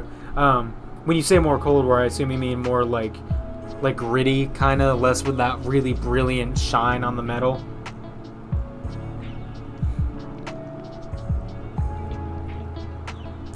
Yeah, I really... Not escalating forces. Gotcha. I need to get better about branching out from Citadel paints. That's where, like, pretty much all of my painting experience has been using Citadel paints, and they're... Especially the white. The white, every fucking time I've bought a jar, and it's the same type of... or it's not the same type of white. I've tried a few different types of their white, and I can't remember the name. But it always comes out super, like, waxy and chalky and just not great. And I was wondering if I was doing something wrong. Only war, no soap. You're goddamn right. That's an aesthetic I can appreciate as well. I think there's definitely an argument to be made for both. But you know, I was looking around online to see if I was doing something wrong, like not mixing it, or if it needs to be mixed different than every other, you know, color, all that. And everyone was just like, no, Citadel white just sucks ass. And I was like, okay, shit. Vallejo and AK are great paints. Yes, they are. I have that black Vallejo that I got from your shop. And that has been a like night and day difference. That's a really great paint. That's the airbrush primer I think I got from you as well. I believe that's also Vallejo or Vallejo. I don't know how Spanish to go with that, but yeah, no. Either way, that's some really damn good paint. Especially that primer. Like, I'm always super satisfied with the priming, or with the primer whenever I airbrush prime models. Thank you for pointing me in their direction, because that's been great. I need to get some white from you next time we come up. It's quality paints. Yes, it is. Yes, it is. And like, yeah, Daryl, also just in general, like your guidance and your advice has been a lifesaver. Thank you so much, especially for helping me save the first Warhammer miniatures I ever did, where I made them look pewter with the lead belcher. You'll have one. Oh, thank you, Daryl. You don't have to do that. I appreciate that. Thank you. But yeah, Daryl, I know you know this story, but for everyone else in chat, the first miniatures I ever did, me and a friend got a Kill Team starter kit. It was the Tau and the Sororitas, and I'm a sci-fi nerd. I'm a dweeb, so I did the Tau, and I was like, okay, I'll do like a cool like silver black kind of paint job. I primed them, and then I based all of them in lead belcher, and nothing would fucking stick to the metallic after that. And I was like, oh hell, I just ruined the first miniatures. It's fine. They looked cool, but they looked like metal statues. And I messaged Daryl. Here's Darefrack in chat, and you gave me that tip about using clear coat and then painting on top of that, and that saved them. That made a night and day difference. First time I looked up how to paint white, first vid just said prime it white, then paint over top. Yeah, I've heard that too. I know that's not a bad idea. Truth be told, I'm really lazy with buying new primer. I have such a hard time finding Vallejo. Little tricks you pick up over 25 years. Yeah, no, your experience shines through constantly. Finding Vallejo around here is really weirdly difficult. None of my local hobby shops sell it, and I keep forgetting to order it online. Because truthfully, I don't use white a whole lot. It's more so normally for detail. So I think that's another reason why I've not just taken that step. All right, this dry fit is looking good. I'm gonna go ahead and get this glue together, the bolter with the rail attachment. Yeah, no, I know if I ever do like a primarily white model, I'll definitely keep that in mind. I've not tried any of Citadel's primers. I know they have the spray can primers. Knows their shit. Daryl, yes, Daryl does know their shit. Or do you mean GW knows that their white is shit? This both is very true. But yeah, I've not tried any of GW's primers, and I know they sell like a white primer, and I've had such a shit experience with their white paint that I'm not eager to try their white primer. So I think I'm probably just gonna stick with like detailing it with like Vallejo's white, or the like. Yes, yeah, both. They reformulated their white primer spray paint recently. Okay, have you given that a try? Is it good? I'm so skeptical of GW's white, and the Abaddon black isn't super great either. I've always had that run really thick and really inky. For me, I've been able to make that work on like their whites. But yeah, if you've given that a try, let me know. I have not. When with oh shit, what is? Oh, that's the shade. Ushitabi or whatever they try to to try to contrast. Gotcha. Yeah, I heard they're redoing some of their paints with 10E coming out. I think it was like Cortex white, something like that. I might be making that up, but that sounds right. My memory is so bad. If you keep tuning in, you will quickly learn that. Corax, thank you. Corax white, thank you, chat. Yeah, Corax white. That's it. Horrible. I've tried like 4 separate jars of it because I'm dumb and hard-headed, and I'm like, I'm surely doing something wrong, and no, every time it's like, nah, it just sucks. Alright, what head do I want to give you? Well, I need to watch out with that TOS violation. I don't need to be talking about giving an ultramarine head on stream. I'll do 65. So 65 for the head, 53 for the back. But yeah, Corax white is the It's named after the Raven Guard Primarch. Oh, cute. I didn't know that, actually. Thank you. I've not been into Warhammer for super duper long. I've been building the miniatures for only about 2 years now. So I'm definitely still learning about all the lore and the ins and outs, especially with the Space Marines. I don't know how I've gotten into Warhammer and learned lore, but not Space Marine lore. He is pale as shit. Okay, that makes sense. His backstory is wild. What's up with his backstory? If you're able to give a quick summary, and if not, then I can Google it. I don't wanna put you on the spot. I was wondering why it was named after him. Thank you, Cosmic Smith. So 53, 54 for the backpack.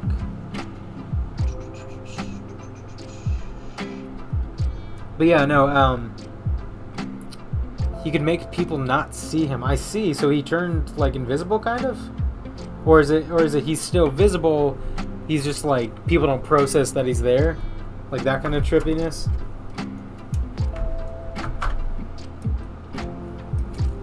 Here we go. So this should be 50. Yes. Okay, 53. Anyways, as I was saying, yeah, no, I've not gotten a whole lot of I've not learned a whole lot of the Space Marine lore, so I'm always eager to learn more about that. He's one of the more forgettable Primarchs, sadly. I see. Pretty much he just vanished after the destruction of a lot of the Raven Guard after the fall. I see. So he's not really around in current canon much, then, I take it? It just makes you not process him. I see, okay. That's cool. That's a neat little variation of being able to turn invisible at will.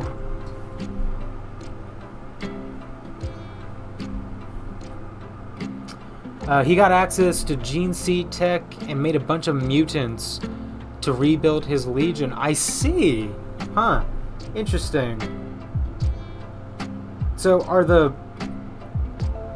I'm sure this is going to be a dumb question to any like seasoned Astartes like player or knower, but so is his Legion made up of like mutant Space Marines now? He's a giant demonic raven hunting down Lorgar in the warp now. I see. Oh, is he a Traitor Primarch or Raven Guard Traitor Legion? Again, I've learned nothing. I'm gonna ask a lot of stupid questions. Bear with me.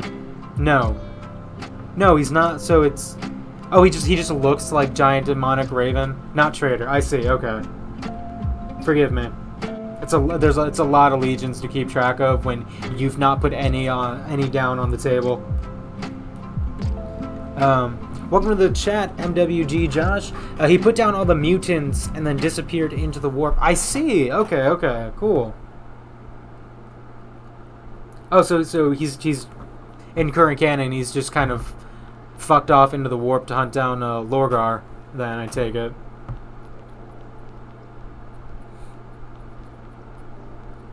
That's neat. Like most loyalist Primarchs. Yeah. I have been able to at least pick up on that much, that a lot of the loyalist Primarchs are MIA presently. But I see. Yeah, I love learning the Space Marines lore. There's so many like epic tales and characters. Are these gonna end up being Raven Guard? These right now, I'm planning on them ending up. Oh my god, I lost the word. Ultramarines. But I'm not 100% on that. No, we were talking about Corax White. I don't know why I keep saying Corax White, the color. Yeah. Right now, these aren't going to end up being Raven Guard, but I'm not 100% on that. The good old Smurfs. That's exactly what I was saying. Yeah, I was saying my Warhammer collection, my Warhammer display over to my left has a stunning lack of Smurfs, and I would love to fix that. Especially with both of my current armies, both my current teams, getting I almost said smurfed to high hell, nerfed to high hell in 10th edition, as I'm sure you could tell by the stream title there. Yeah, so these are going to be all reliable. Yeah, like I said, probably going to keep these smurfs, but I'm not 100% on it. I'm going to get all of these built and then decide. Admec and what else? Death Guard is my other one. They're like my backup. They didn't get done as dirty as Admec. Could always go DA. DA? What Legion is that? Or what chapter, I should say, rather, is that? There's a fan theory that all the Primarchs are minor warp gods put into bodies by the Emperor, and Korax just unlocked his powers, while the traders just had their warp stuff replaced by demonic shit. I see. I gotcha. Okay. Actually, I think I've heard that fan theory. But yeah, Josh, to Dark Angels. It was on the tip of my tongue. Thank you. The Admec don't seem too bad. In 10th edition, you mean? Or just in general? I know it's a lot of doom and gloom right now, and a lot of Admec communities in 10th. I gotcha. Yeah, I'm not... I was saying this to chat earlier. I'm not super worried about keeping up with meta. If you can tell, you know, by the username on my account, I'm a really like casual player. I'm just there to whiny. Yeah.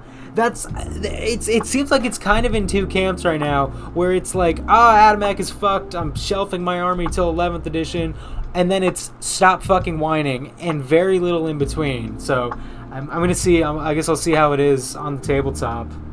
But yeah, I'm not really worried with you know, keeping up with meta and running a top tier army and blah blah blah, all that shit.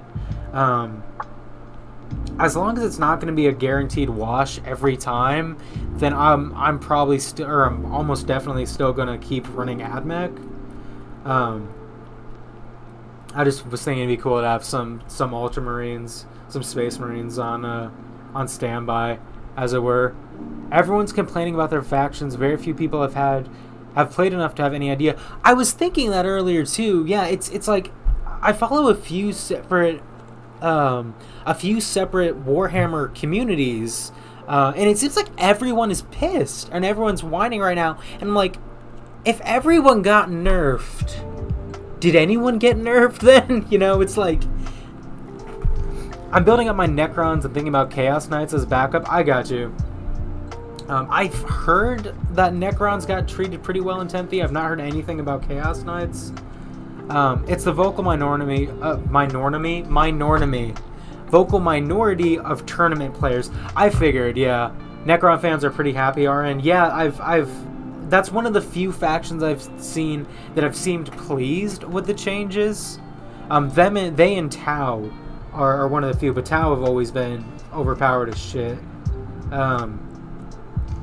Yeah, it's about it being the vocal minority of tournament players. I figured that. I know Admec were in a pretty not great place with 9th, but I don't know. I figure it's a small minority of the player base that are really obsessed with like keeping up with the meta and you know, running top tier teams and all that. And I don't know. I feel like Admec hasn't been that for a while. Like if you're a really sweaty, really try hard, really dedicated player, then like I feel like Admec hasn't been your cuppa for a while now. But yeah, no, I'm not too worried about it. If you have a sweaty tournament list, it probably doesn't work super well. Anyone with a well-rounded collection will be fine. Yeah, no, that's what I'm saying. And that's kind of where I'm trying to get, where it's like I've played primarily Kill Team up to this point. I've run a few casual games with Warhammer, like super casual, like tutorial games, and I have right now Admec, Death Guard, and Tau, like enough to field them, and Tau have been super OP and 9th, so I don't like playing them. I don't like playing a game that's going to be a wash. Admec were in a not great place, but they were passable. Death Guard were pretty good. And then it seems like in 10th, Tau have continued to be overpowered. And this is based off of first impressions. I've not gotten anything on the field yet for 10th. So it seems like with 10th, Tau are continuing to be OP. Admec got kicked even harder. And the Death Guard kind of got nerfed, but not really. But yeah, I'm going to wait, like, to actually get some on the field before passing judgment. Like you were saying, Josh, like, it's almost definitely just the minority of super sweaty, super meta players that have invested way too hard into one army and haven't really rounded out their collection.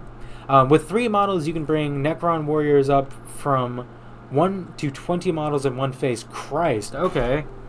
Well, yeah, I see why Necron players are happy then. That's a hell of a thing. But yeah, I'm not super worried about like Admec not being meta or anything like that. Obviously, because if I was, I wouldn't have bought into them super hard with 9th edition. But yeah, I just want to run a team where run a faction rather, where it's a fair fight on both ends. Like I'm not gonna wash away whomever I'm going up against, or get washed by whomever I'm going up against. But yeah, no, I see why Necron players are pretty happy. They're the only ones I've seen happy with 10E, so I'm figuring it's not as bad as everyone is acting like it is.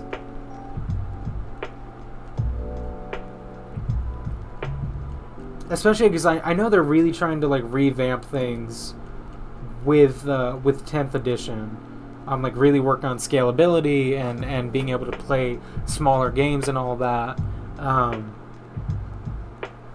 So I figure it's probably just a game-wide change that everyone is erroneously comparing to 9th and, you know, kind of declaring it's the end of the fucking world and that, you know, your $500 army is useless or whatever, and that's probably a conservative estimate on price, without having actually fielded any army in 10th yet.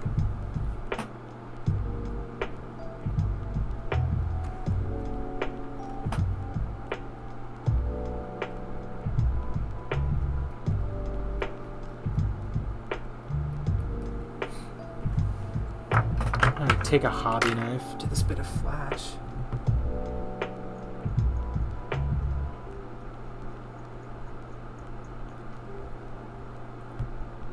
Sorry, I've been doing a lot of chatting and not as much building as I would have thought in like coming up on 2 hours now. Forgive me for that. I'm very I don't want to say anal retentive because I think that's a bit much, but I'm very detail oriented with getting flash cut and getting the seams deleted and all that.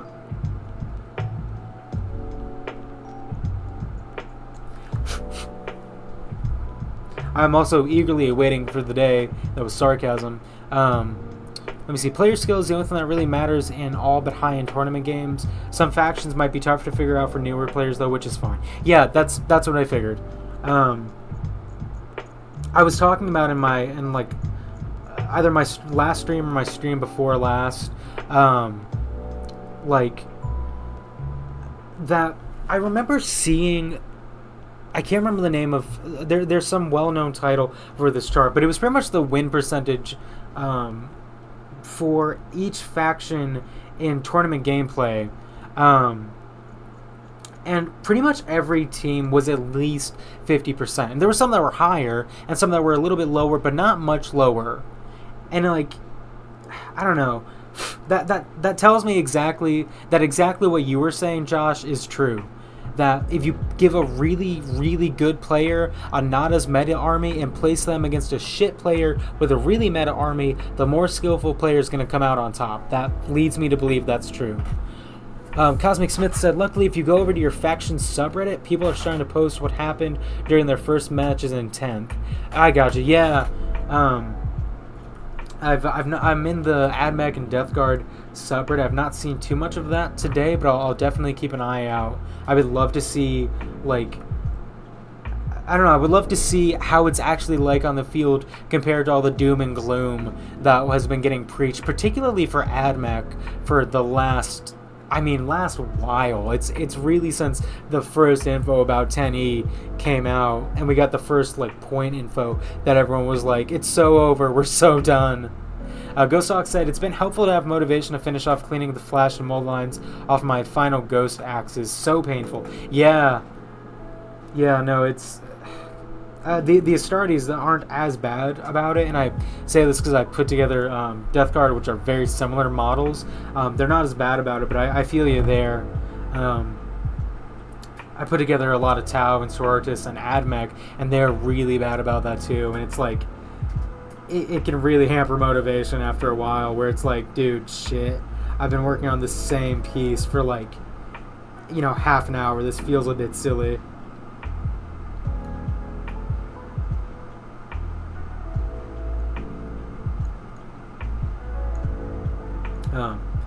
As I was sarcastically saying, I'm eagerly awaiting the day that I put a blade into my thumb live on stream. It's absolutely sarcasm, but I know it's inevitable. I've done it way too many times for that to not happen while I'm streaming at least once.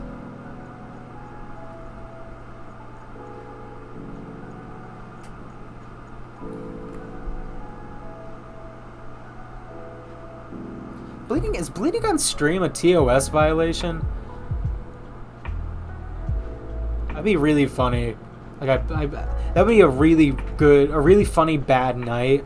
Not only do I have to go to the ER because I sliced my thumb open, not only was that witness live, but then I got my channel like suspended because of a TOS vio. It will happen. Stopped myself a few times. Oh yeah, no, I've already been there.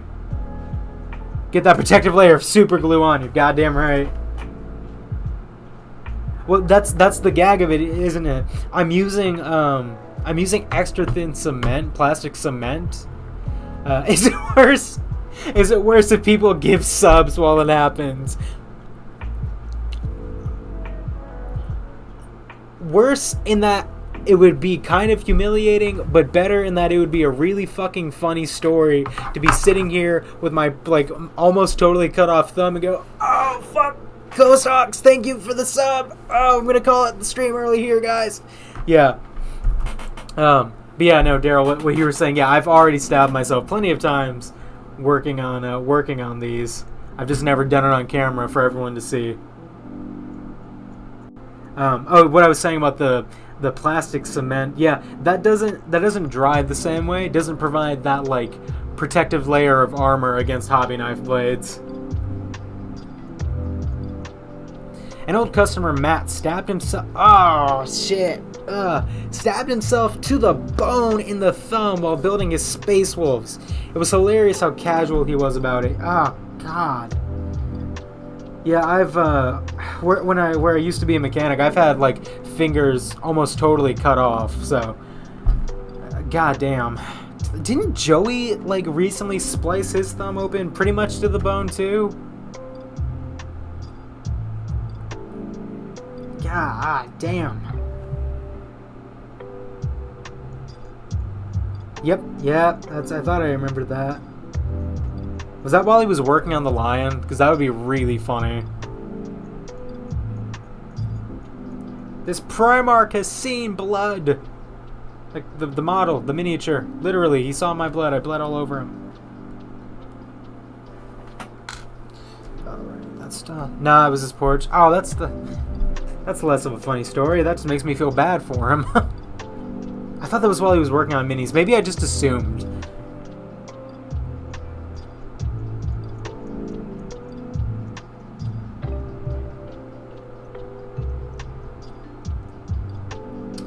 Working on getting a little bit of flash off of this antenna attachment. I want to make sure that's sitting just right when I do go ahead and glue that on. My dad does woodworking, and out of every power saw he has, and out of every power saw he has, it was the X-Acto that sent him to the hospital and nearly cut the tip of his finger off. I see. I would believe that. Yeah. I feel like you're not doing as fine work with a power saw. I don't know why reading that message was such a challenge for me. Forgive me. In the past, his old DA pewter dreadnought nearly killed him once. What's the story with that? How did that almost kill him? I ask, or I brave to ask.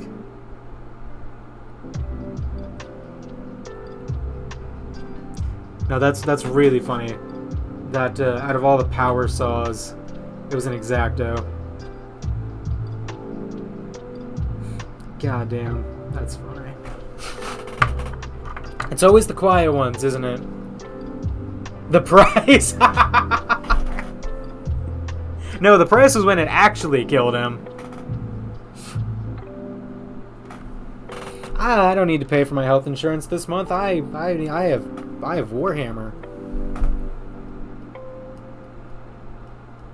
I'm gonna work on getting this flash off the head. I don't know why I'm doing that with the seam remover. I'm making that way harder on myself.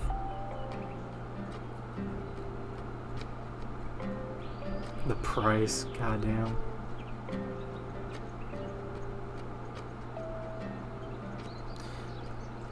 Oh shit, that's not funny. Car wreck rolled down an embankment. It wasn't the crash, it was his dreadnought hurled from the back seat into his head, knocking him out until the EMTs found him. Holy shit, that did literally kill him. No, it was funny. It was funny because he didn't die. Jesus Christ, can you imagine that?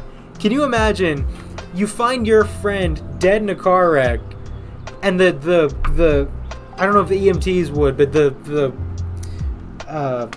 fuck, what do you call those? The people who could establish cause of death have to tell the family, no, he actually died when this plastic ship hit him in the head.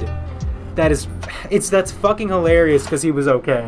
I mean, not okay, but he's okay now. We didn't kill him. Joey laughed his ass off, still has that dread. Damn, I feel like that's gotta make that unit either really lucky or really unlucky. It's why you buy Warhammer over paying child support. Jesus. Man, that's hilarious.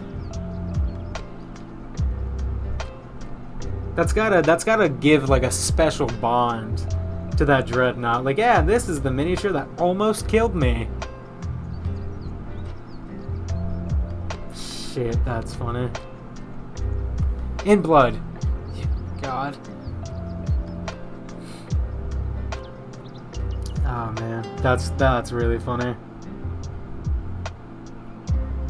I wonder if he noticed a difference in roles after that with that ship.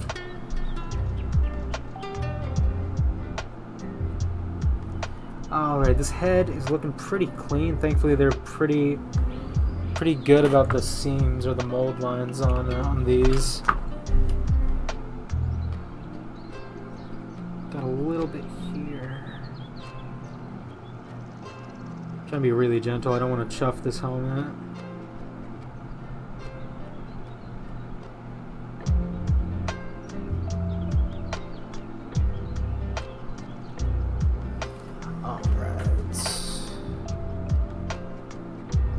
Alright, these are looking good. What's next?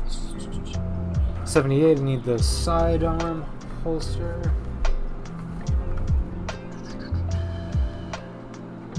Cool. Okay. Wait, I need pauldrons for these guys after one eye.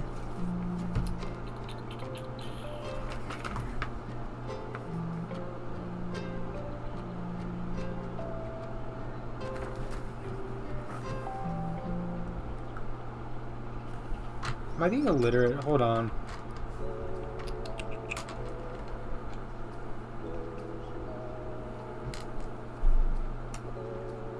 That's weird. I'm not seeing any step to put on any pauldrons for these guys. Huh. That's the damnedest thing.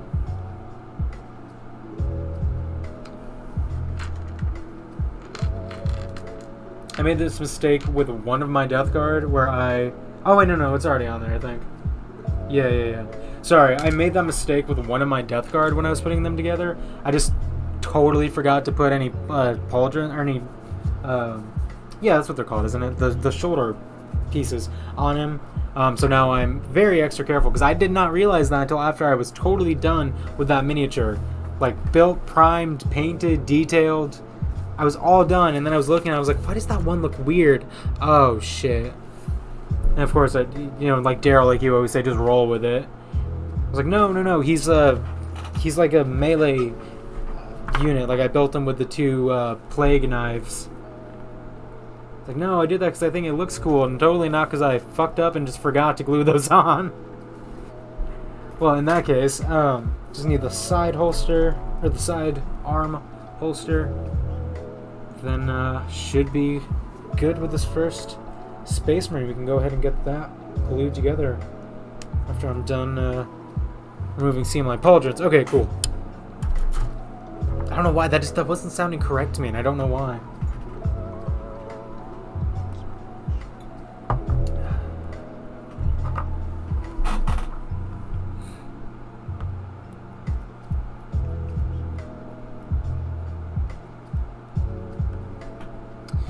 It would still work. He's Death Guard and would withstand flesh wounds without the added ceremony in that era. Yeah. That's yeah, very true. It was very easy to play that off, I will say. I remember players putting them on wrong. They would look like football players. Yeah, they do. Wow, now that you've said that, I can see that miniature from here. Yeah, he does look like a football player. It helps that, like, he has that that helmet style that has like a shitload of like little holes in it. It looks very gladiatorial, and the 2 plague knives. He looks almost like a barbarian. It looks good. I think that's one reason I didn't notice. Again, thankfully very easy to play off. And again, like you said, Ghost Hawks, the fact that it's Death Guard, only adds to that.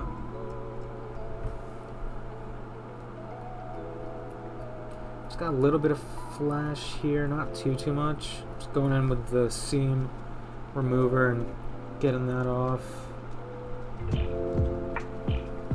Got some seams here on the inside. I would be amazed if that is able, if you can see it on the hand cam, but if not, you'll just have to trust me.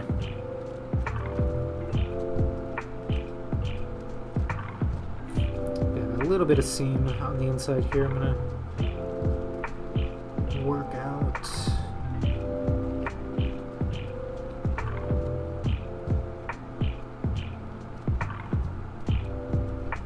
There we go. Yeah, Daryl, I don't know if you were in chat for this earlier, but I was talking with chat about the difference between the GW plastic on their miniatures and the Star Wars Legion. I think that's Edge, correct? Correct me if I'm wrong. The Edge Star Wars Legion miniatures, and like how much more soft the Legion plastic is. Yes. Okay, cool. I thought I was remembering that correctly. Yeah, just how much different that is to work with, and well, to work in general. Very, very different. They just recently started shipping theirs on parts sheets like this too, right? Or at least for some models.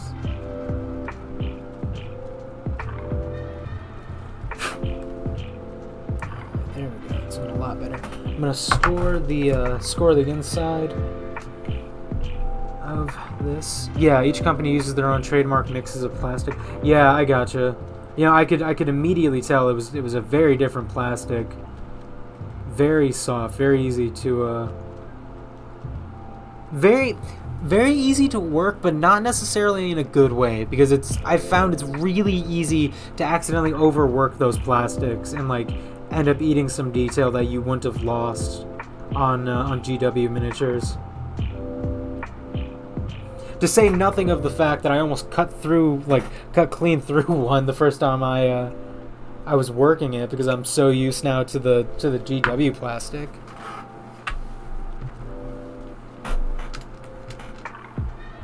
Alrighty, we're gonna go ahead and get this Ultramarine glued together. I'm gonna try to dry fit him first, especially on the legs. Okay, that feels about right. Yeah, very different plastic. I mean, understandably, like you said, I figured, you know, like you confirmed, they each have their own trademark, as it were, of plastic. Gonna get some ultra thin cement on there.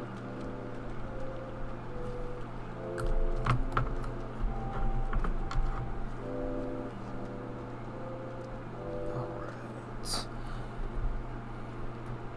Gonna hold this for a little while. The plastic cement doesn't get hold quite as quickly as super glue does, but in return it's a lot cleaner of a glue. I've found it doesn't bulge out and kind of spill over to the rest of the model as easy. You don't have to be as super careful with it as you do with super glue, and it gives a much closer fit, I found.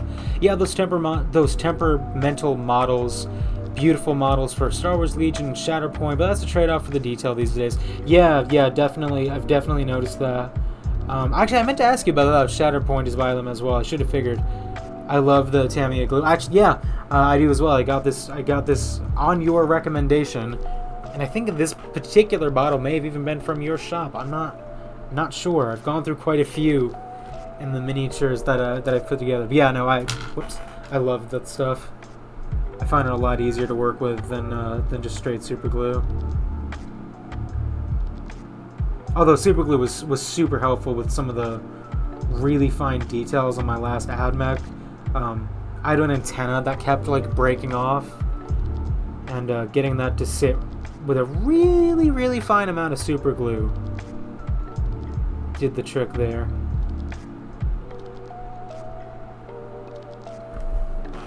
Alright, got that dry fit. Gonna get some here.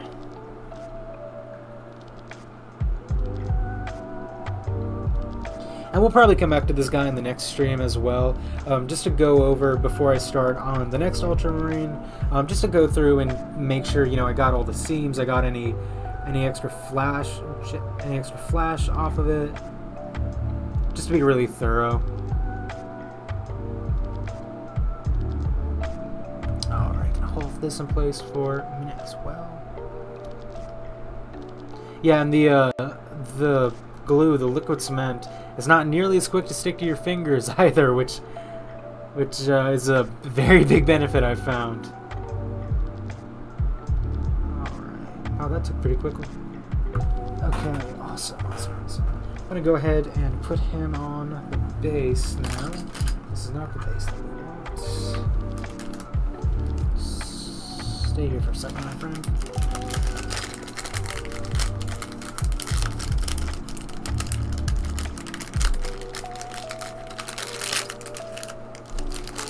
Nothing like avoiding gluing yourself to yourself. Yeah, my very first miniature was a Tau.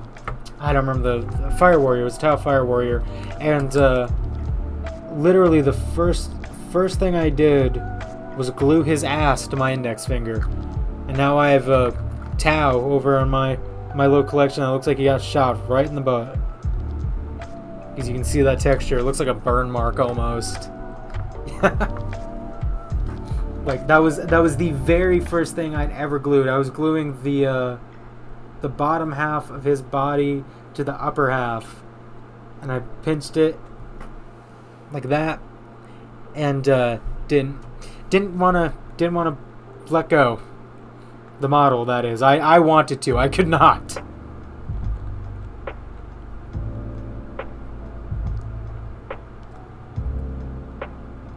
And the worst part is, I think that this was for Kill Team.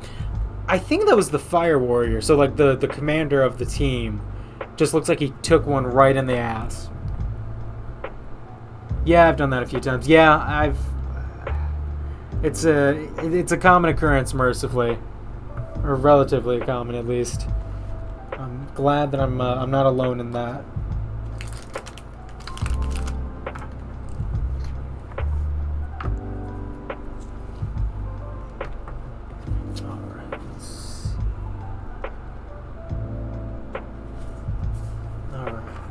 This can be a little bit tricky. I'm gonna do the arms next. I'm gonna start by gluing the hand into place, And then I'll probably glue the hand and the bolter to the torso, and then just do the other arm after that, so that way I'm not trying to balance the multiple connection points at once, which can be a little bit tricky, especially with the liquid cement. And I feel that'll give a better chance too of everything lining up properly. Oh, there we go. A little bit extra there, but not too bad. Yeah, there's still a little bit of flash on the back of his elbow. Definitely didn't go back over that.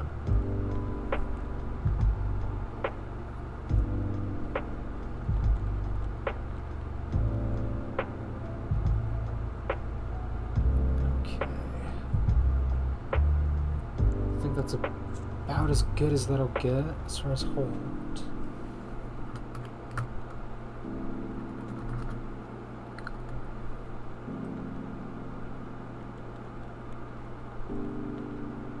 The other good thing, I was talking about this earlier with the Tamiya glue, it doesn't solidify as quickly, which is good because if I get these connection points off on this ultramarine, I'll have more time to. Oh shit! Speaking of which, the leg just popped off. I have to go back over and glue that, re-glue that. I'll have more time to get that corrected. Gives you some play and build. Yes. Yeah, a little bit of wiggle room there that super glue definitely does not offer. I'm actually going to put some on the back here as well, just a really careful amount. I don't reckon that'll be visible when that dries.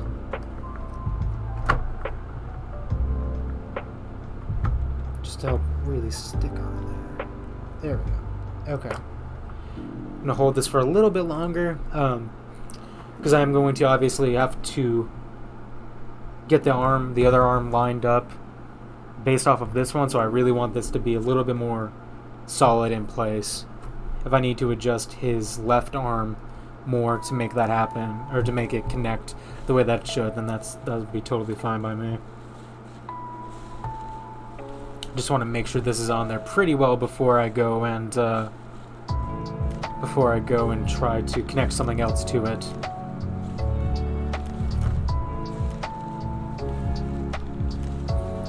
Let's see, we're waiting on that.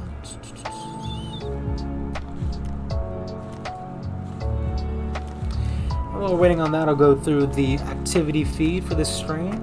Tiniest of Travelers, thank you so much for the follow. I really appreciate that. And Cosmic Smith as well, thank you both for the follow. I really appreciate that. Right now in the mornings, I'm going through and streaming the Batman Arkham games. We just got started on Batman Arkham City. My personal favorite in the series, generally regarded as the best. That is not at all a controversial opinion. Just got started on that. That goes from 12 to 2 every day except Tuesday and Wednesday Central Time. And then I do these miniature building streams on the same days every day of the week except Tuesday and Wednesday, and that's from 7 p.m. to 9 p.m. Central Time. So feel free to tune into either of those. I would love to have you.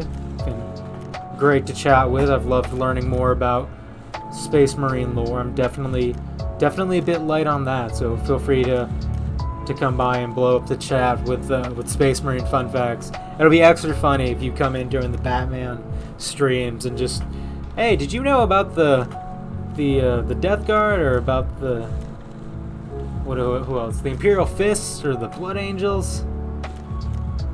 Everyone else in chat just what? All right, that's pretty dry, so I'm gonna go ahead and re-glue this other leg. I want to try to get that in place. I'm also going to re-glue this foot. That did not take at all. That should be better. Let's get this in place, and then we can go back over and. Do you want any lore? Yeah, absolutely. I would love some lore channel Rex. I've been watching a lot of West Hammer recently. His stuff is really good. But yeah, please, I would love some lore channel recommendations. I'm always looking to learn more about 40K and about the Space Marines.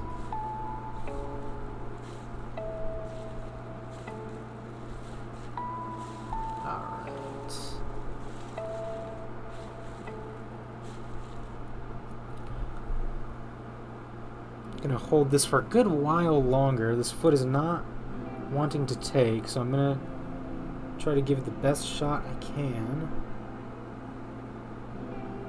Be careful with the pressure. I don't want it to slide out of place either. I might hate to do this. I might go back over the feet with some super glue actually, just to really get those stuck to the base. Yeah, absolutely. Go ahead and post a link. It's a chart on the many lore channels. Thank you. I appreciate that, actually. Yeah, post a link. Go ahead. Don't know if I'll have the chance to open that on stream, but I will definitely save that and be perusing that. Maybe if you tune in again next time, I'll be a bit more educated on the topic. Thank you kindly. And again, if anyone in chat is looking for some lore, there you go. Evidently. Daryl, I don't believe you'll be needing that, given all of your experience with the Grim Dark. But for anyone else who's looking to learn, they gave out doctorates in 40K, Daryl. I think you would definitely have one. Don't watch Arch though, dude's an asshole. I've heard that. What's I mean, if you don't want to talk drama, then definitely no worries there. What's like what did he do? What's up with him? I've never watched his channel because every time someone gives channel recs, they specify don't watch Arch, the dude's an asshole, and I'm like, okay, I'll make sure not to. So I've made sure not to, but I don't really know anything about him. Sexist stuff. Oh, that's bullshit. That's the last thing that Warhammer of all hobby needs. Of all hobbies needs. Oh, good. I'm glad he's catching flack for that. That's actually really awesome. That everyone I've talked to has been like, hey, don't watch Arch. For him being sexist. Good. I love reading the books. Yeah, I do as well. I've been reading, oh shit, what's that really? Oh shit, that's serious. I mean, sexism is serious. That's really serious. I've also read neo-Nazi stuff, but I've never seen it. Christ. Okay, well, all the more reason to avoid him. Thank you for the heads up. Yeah, again, last thing that Warhammer needs is more bigots and more sexists. Infinite and the Divine is my favorite book. That is on my reading list. I've heard nothing but great things about that. I would love to give that a read sometime. That is a Warhammer book that whenever I ask for recommendations, like 9 times out of 10, that's on the list. I've been reading Scutarius just recently. I've been enjoying that a lot. Just seeing, like, again, I am. I'm not. It's not was, but super into Admec. They're what got me really seriously into 40K. So I was reading up on their stuff, and that's a lot of fun. But yeah, Infinite and the Divine is always highly recommended. I've got a few other books I'm working through right now, in addition to being in college, so that's kind of hampering my reading pace a little bit. But yeah, no, that's definitely on my reading list. Alright, so we got that other arm in place pretty easily, thankfully. I've had some trouble, again, especially on Tau with how tiny they are with that, but that went in pretty well. I'm going to hold this in place, make sure the shoulders don't droop or drop off. Yeah, no, Infinite and Divine, really highly recommended. I can't wait to give that a read. Speaking of learning more Warhammer lore, that would definitely be a great way to do it. Gonna hold this in place for a little bit, and then we'll probably move on to the back next. Probably do the head last. I would hate to glue the head in a way that it makes it difficult for the back to sit properly. So.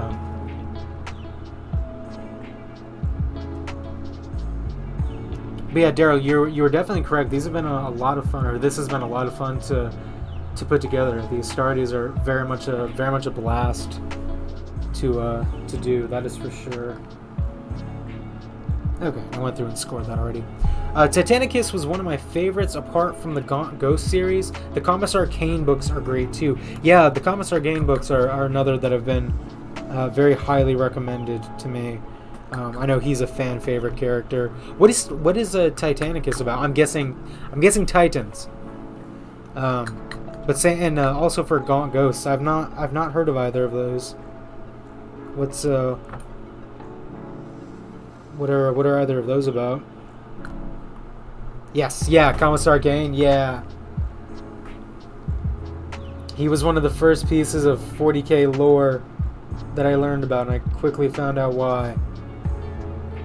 Yeah, he's awesome.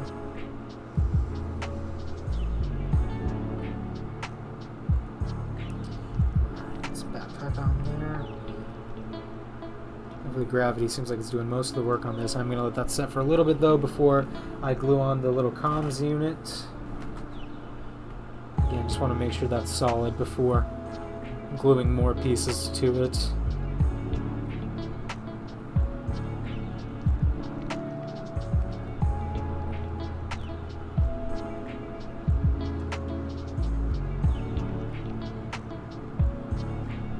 Forgive me if I stop talking and focus really hard, the glue dries faster. Everyone knows that. Character X shoots character Y in the face with a sniper rifle at point blank because Y stole something and X doesn't even take it back. X just says "fuck you" and leaves. Is that a synopsis of it's true. Is that a synopsis of either Gaunt Ghost or Titanicus? Because either way, that sounds like a book I would read. Gaunt Ghost follows the remnants of a guard unit as they fight chaos across an entire system. The book follows their exploits. Oh, that sounds badass. I love, like... Man, I'm trying to think how to describe this succinctly. Almost like military survival type stories, where it's like this unit or the remnants of this unit has been cut off and they're just trying to survive and get back to their own friendly forces. That sounds like it would be right up my alley then. Also, thank you Emery, thank you Merwich for confirming I'm speaking the truth. Everyone knows that glue dries faster if you stare at it super duper hard. Okay. So that little back unit there looks like it's solid. I'm going to go ahead and glue this in.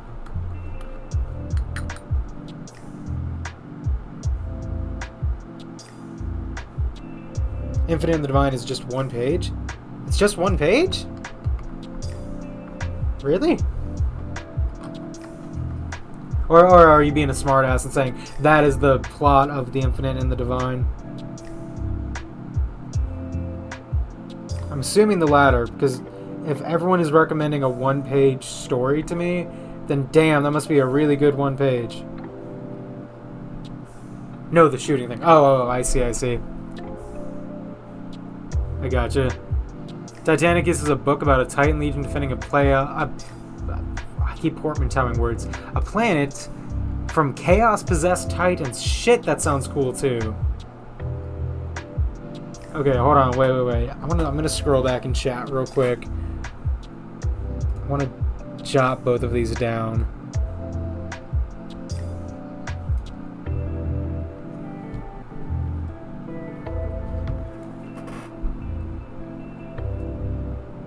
Okay. Alright. Got both of those written down real quick because I have a terrible memory, but I want to remember to read those because both of those sound great.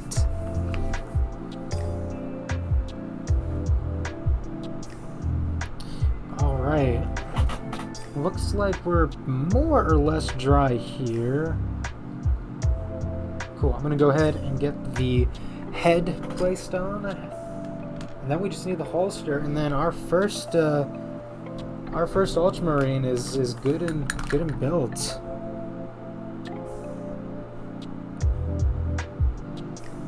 And my first Astartes ever is good and built.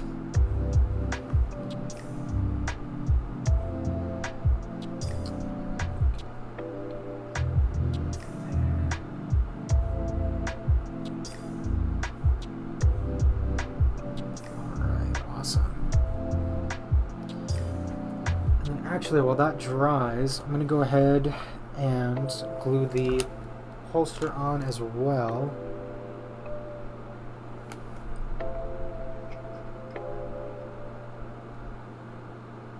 Oh, then I might have grabbed the wrong piece. Oh wait, no, 78. Okay. I do believe this is correct. I'm going to double check, make sure I got the right piece. Yeah, 78. Okay, cool.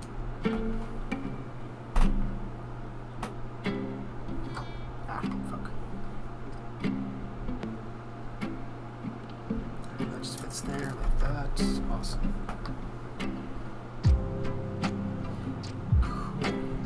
I've got that nice and scored already, so that should give that glue something to get a grip on.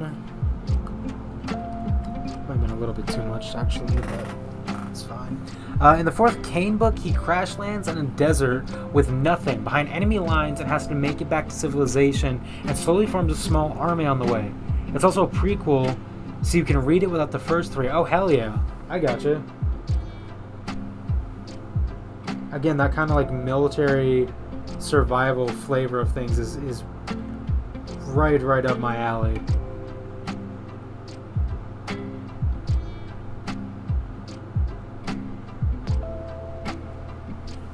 Death or Glory. Death or Glory. I'm going to jot that down as well. Thank you, my friend. I appreciate the both the lore channel recommendations and the book recommendations. You've given me a lot to chew on as we're starting to rip the Warhammer stuff, but Hazel. Okay, for context, chat, Hazel is my dog who lives with Merwich and I. Sorry to interrupt the Warhammer stuff, but Hazel just pointed out a brown recluse to me. She deserves treats. Yes, she does. That's fucking awesome. That's wow. I always make jokes about her not being the sharpest tool in the shed, but if she's smart enough to go, a spider, hey, human, deal with that, then that's pretty smart. Are you good? And a pay raise. You're goddamn right, and a pay raise. But yeah, Cosmic Smith, thank you so much for the lore recommendations and the book recommendations, or the lore channel, I should say, recommendations, and also for the follow. That is very appreciated.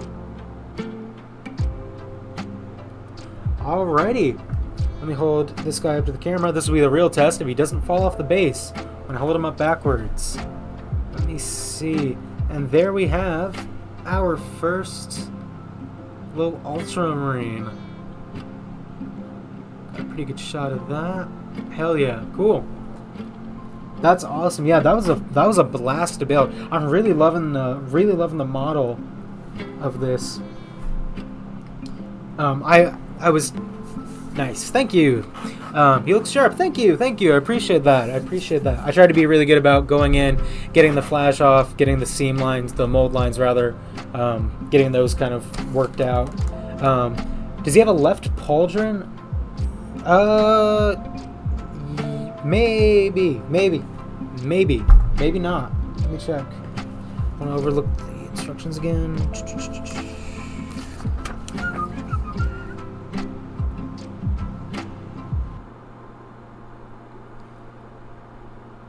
So it's actually looking like he doesn't.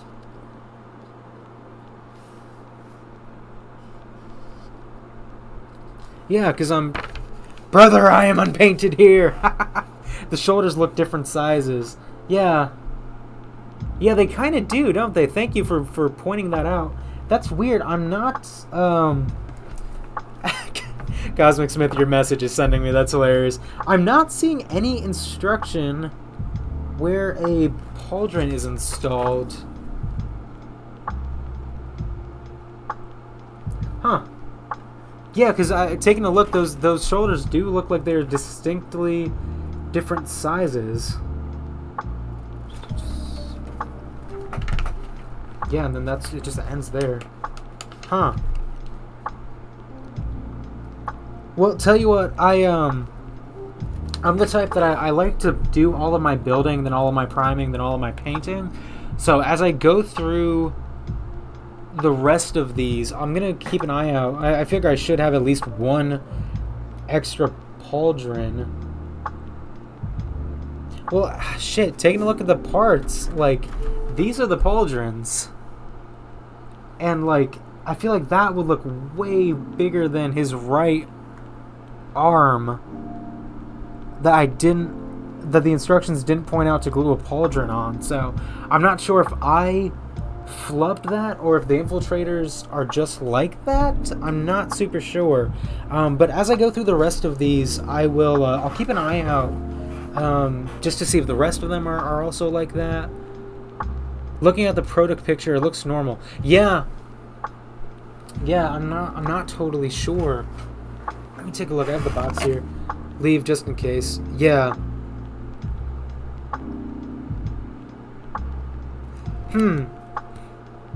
Yeah, I'm not 100%. I'm gonna leave it for now, just because the instructions don't say to glue any shoulder pauldron on. As I go through the rest of these Astartes, I'm gonna keep an eye out to see if I have, like, if I get done and there's an extra pauldron, then it's like, okay, well, I must have missed that in the instructions, obviously. But if I follow the instructions on the rest of them and I don't have any extra pauldrons, then I guess that's just how it is.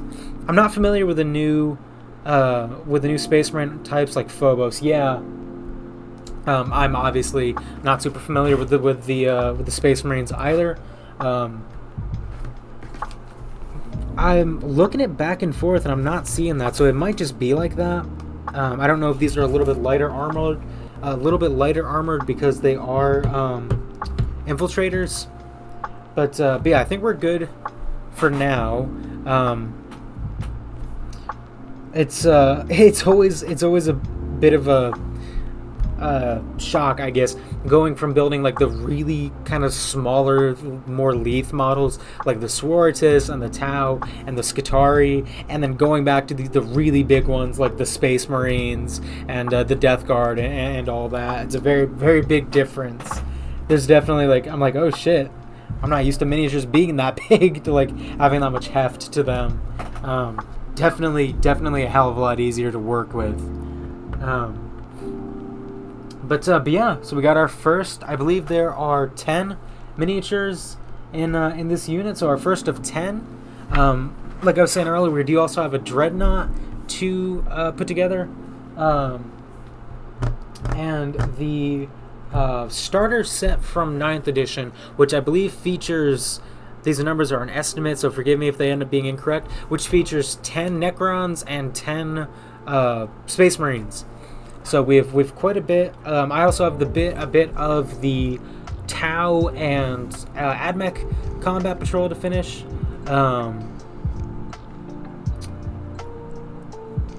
For lore, Adeptus Ridiculous is a good choice because it's two people, one teaching the other. Oh, it's two people, one teaching the other, which is nice. Got it. I'll keep that in mind as well. But yeah, anyway, so I do also have some Tau and some Admec to build. So we've got a little bit to get through. But there's and I'm sure, you know, the plastic crack will call upon me, and I'll end up getting some more miniatures between now and when we get done with this. I would love to get the Beastmen kill team that they just put out, that you can get for a cool $1,000 fucking dollars on eBay because of scalpers. But if I can manage to get my greedy little mitts on that, I would love to get that put together and built on stream. I love the Beastmen from what I've learned of them. But yeah, that's where I'm gonna call it here for our first Space Marine. I'm really pleased with this build. Need one of the Pepsi Knots to keep the caffeine going with the hobby time. Yeah, for sure. No, definitely do. Yeah, really pleased with the build, with how that came out.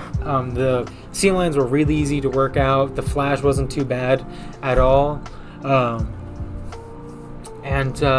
yeah, I'm really satisfied with it. I can't wait to get the rest of these built and to get them primed and painted. I think these are going to look really good when they're done. Like I said, right now I'm thinking of just sticking with the Smurfs, keeping them Ultramarines, but we'll see what happens. I am a fickle creature. I could learn about some chapter tomorrow that I'm like, oh shit, I need these guys to be that. But yeah, I think that's where I'm going to call it for the stream. But this evening, once again, Ghost Hawks, Cosmic Smith, and Tiny Stuff Travelers, thank you so much for the follows. I really do appreciate that. Working my way up to affiliate on Twitch, so every follow, super appreciated. Every follow will be super appreciated after that. Thank you everyone for hanging out. Just giving me some tips and tricks, teaching me some lore while I got that put together. I really appreciate your time. I will be back tomorrow at 12 p.m. Central, streaming Batman Arkham City. If you want to see my playthrough of that, feel free to come on by then. And then tomorrow evening at 7 p.m. we'll be putting together more Space Marines. So hopefully that'll be fun. But yeah, thank you again for hanging out, everyone. Thank you for the follows. Thank you for your time. Hope all of y'all have a great rest of your evening. I'll see you tomorrow.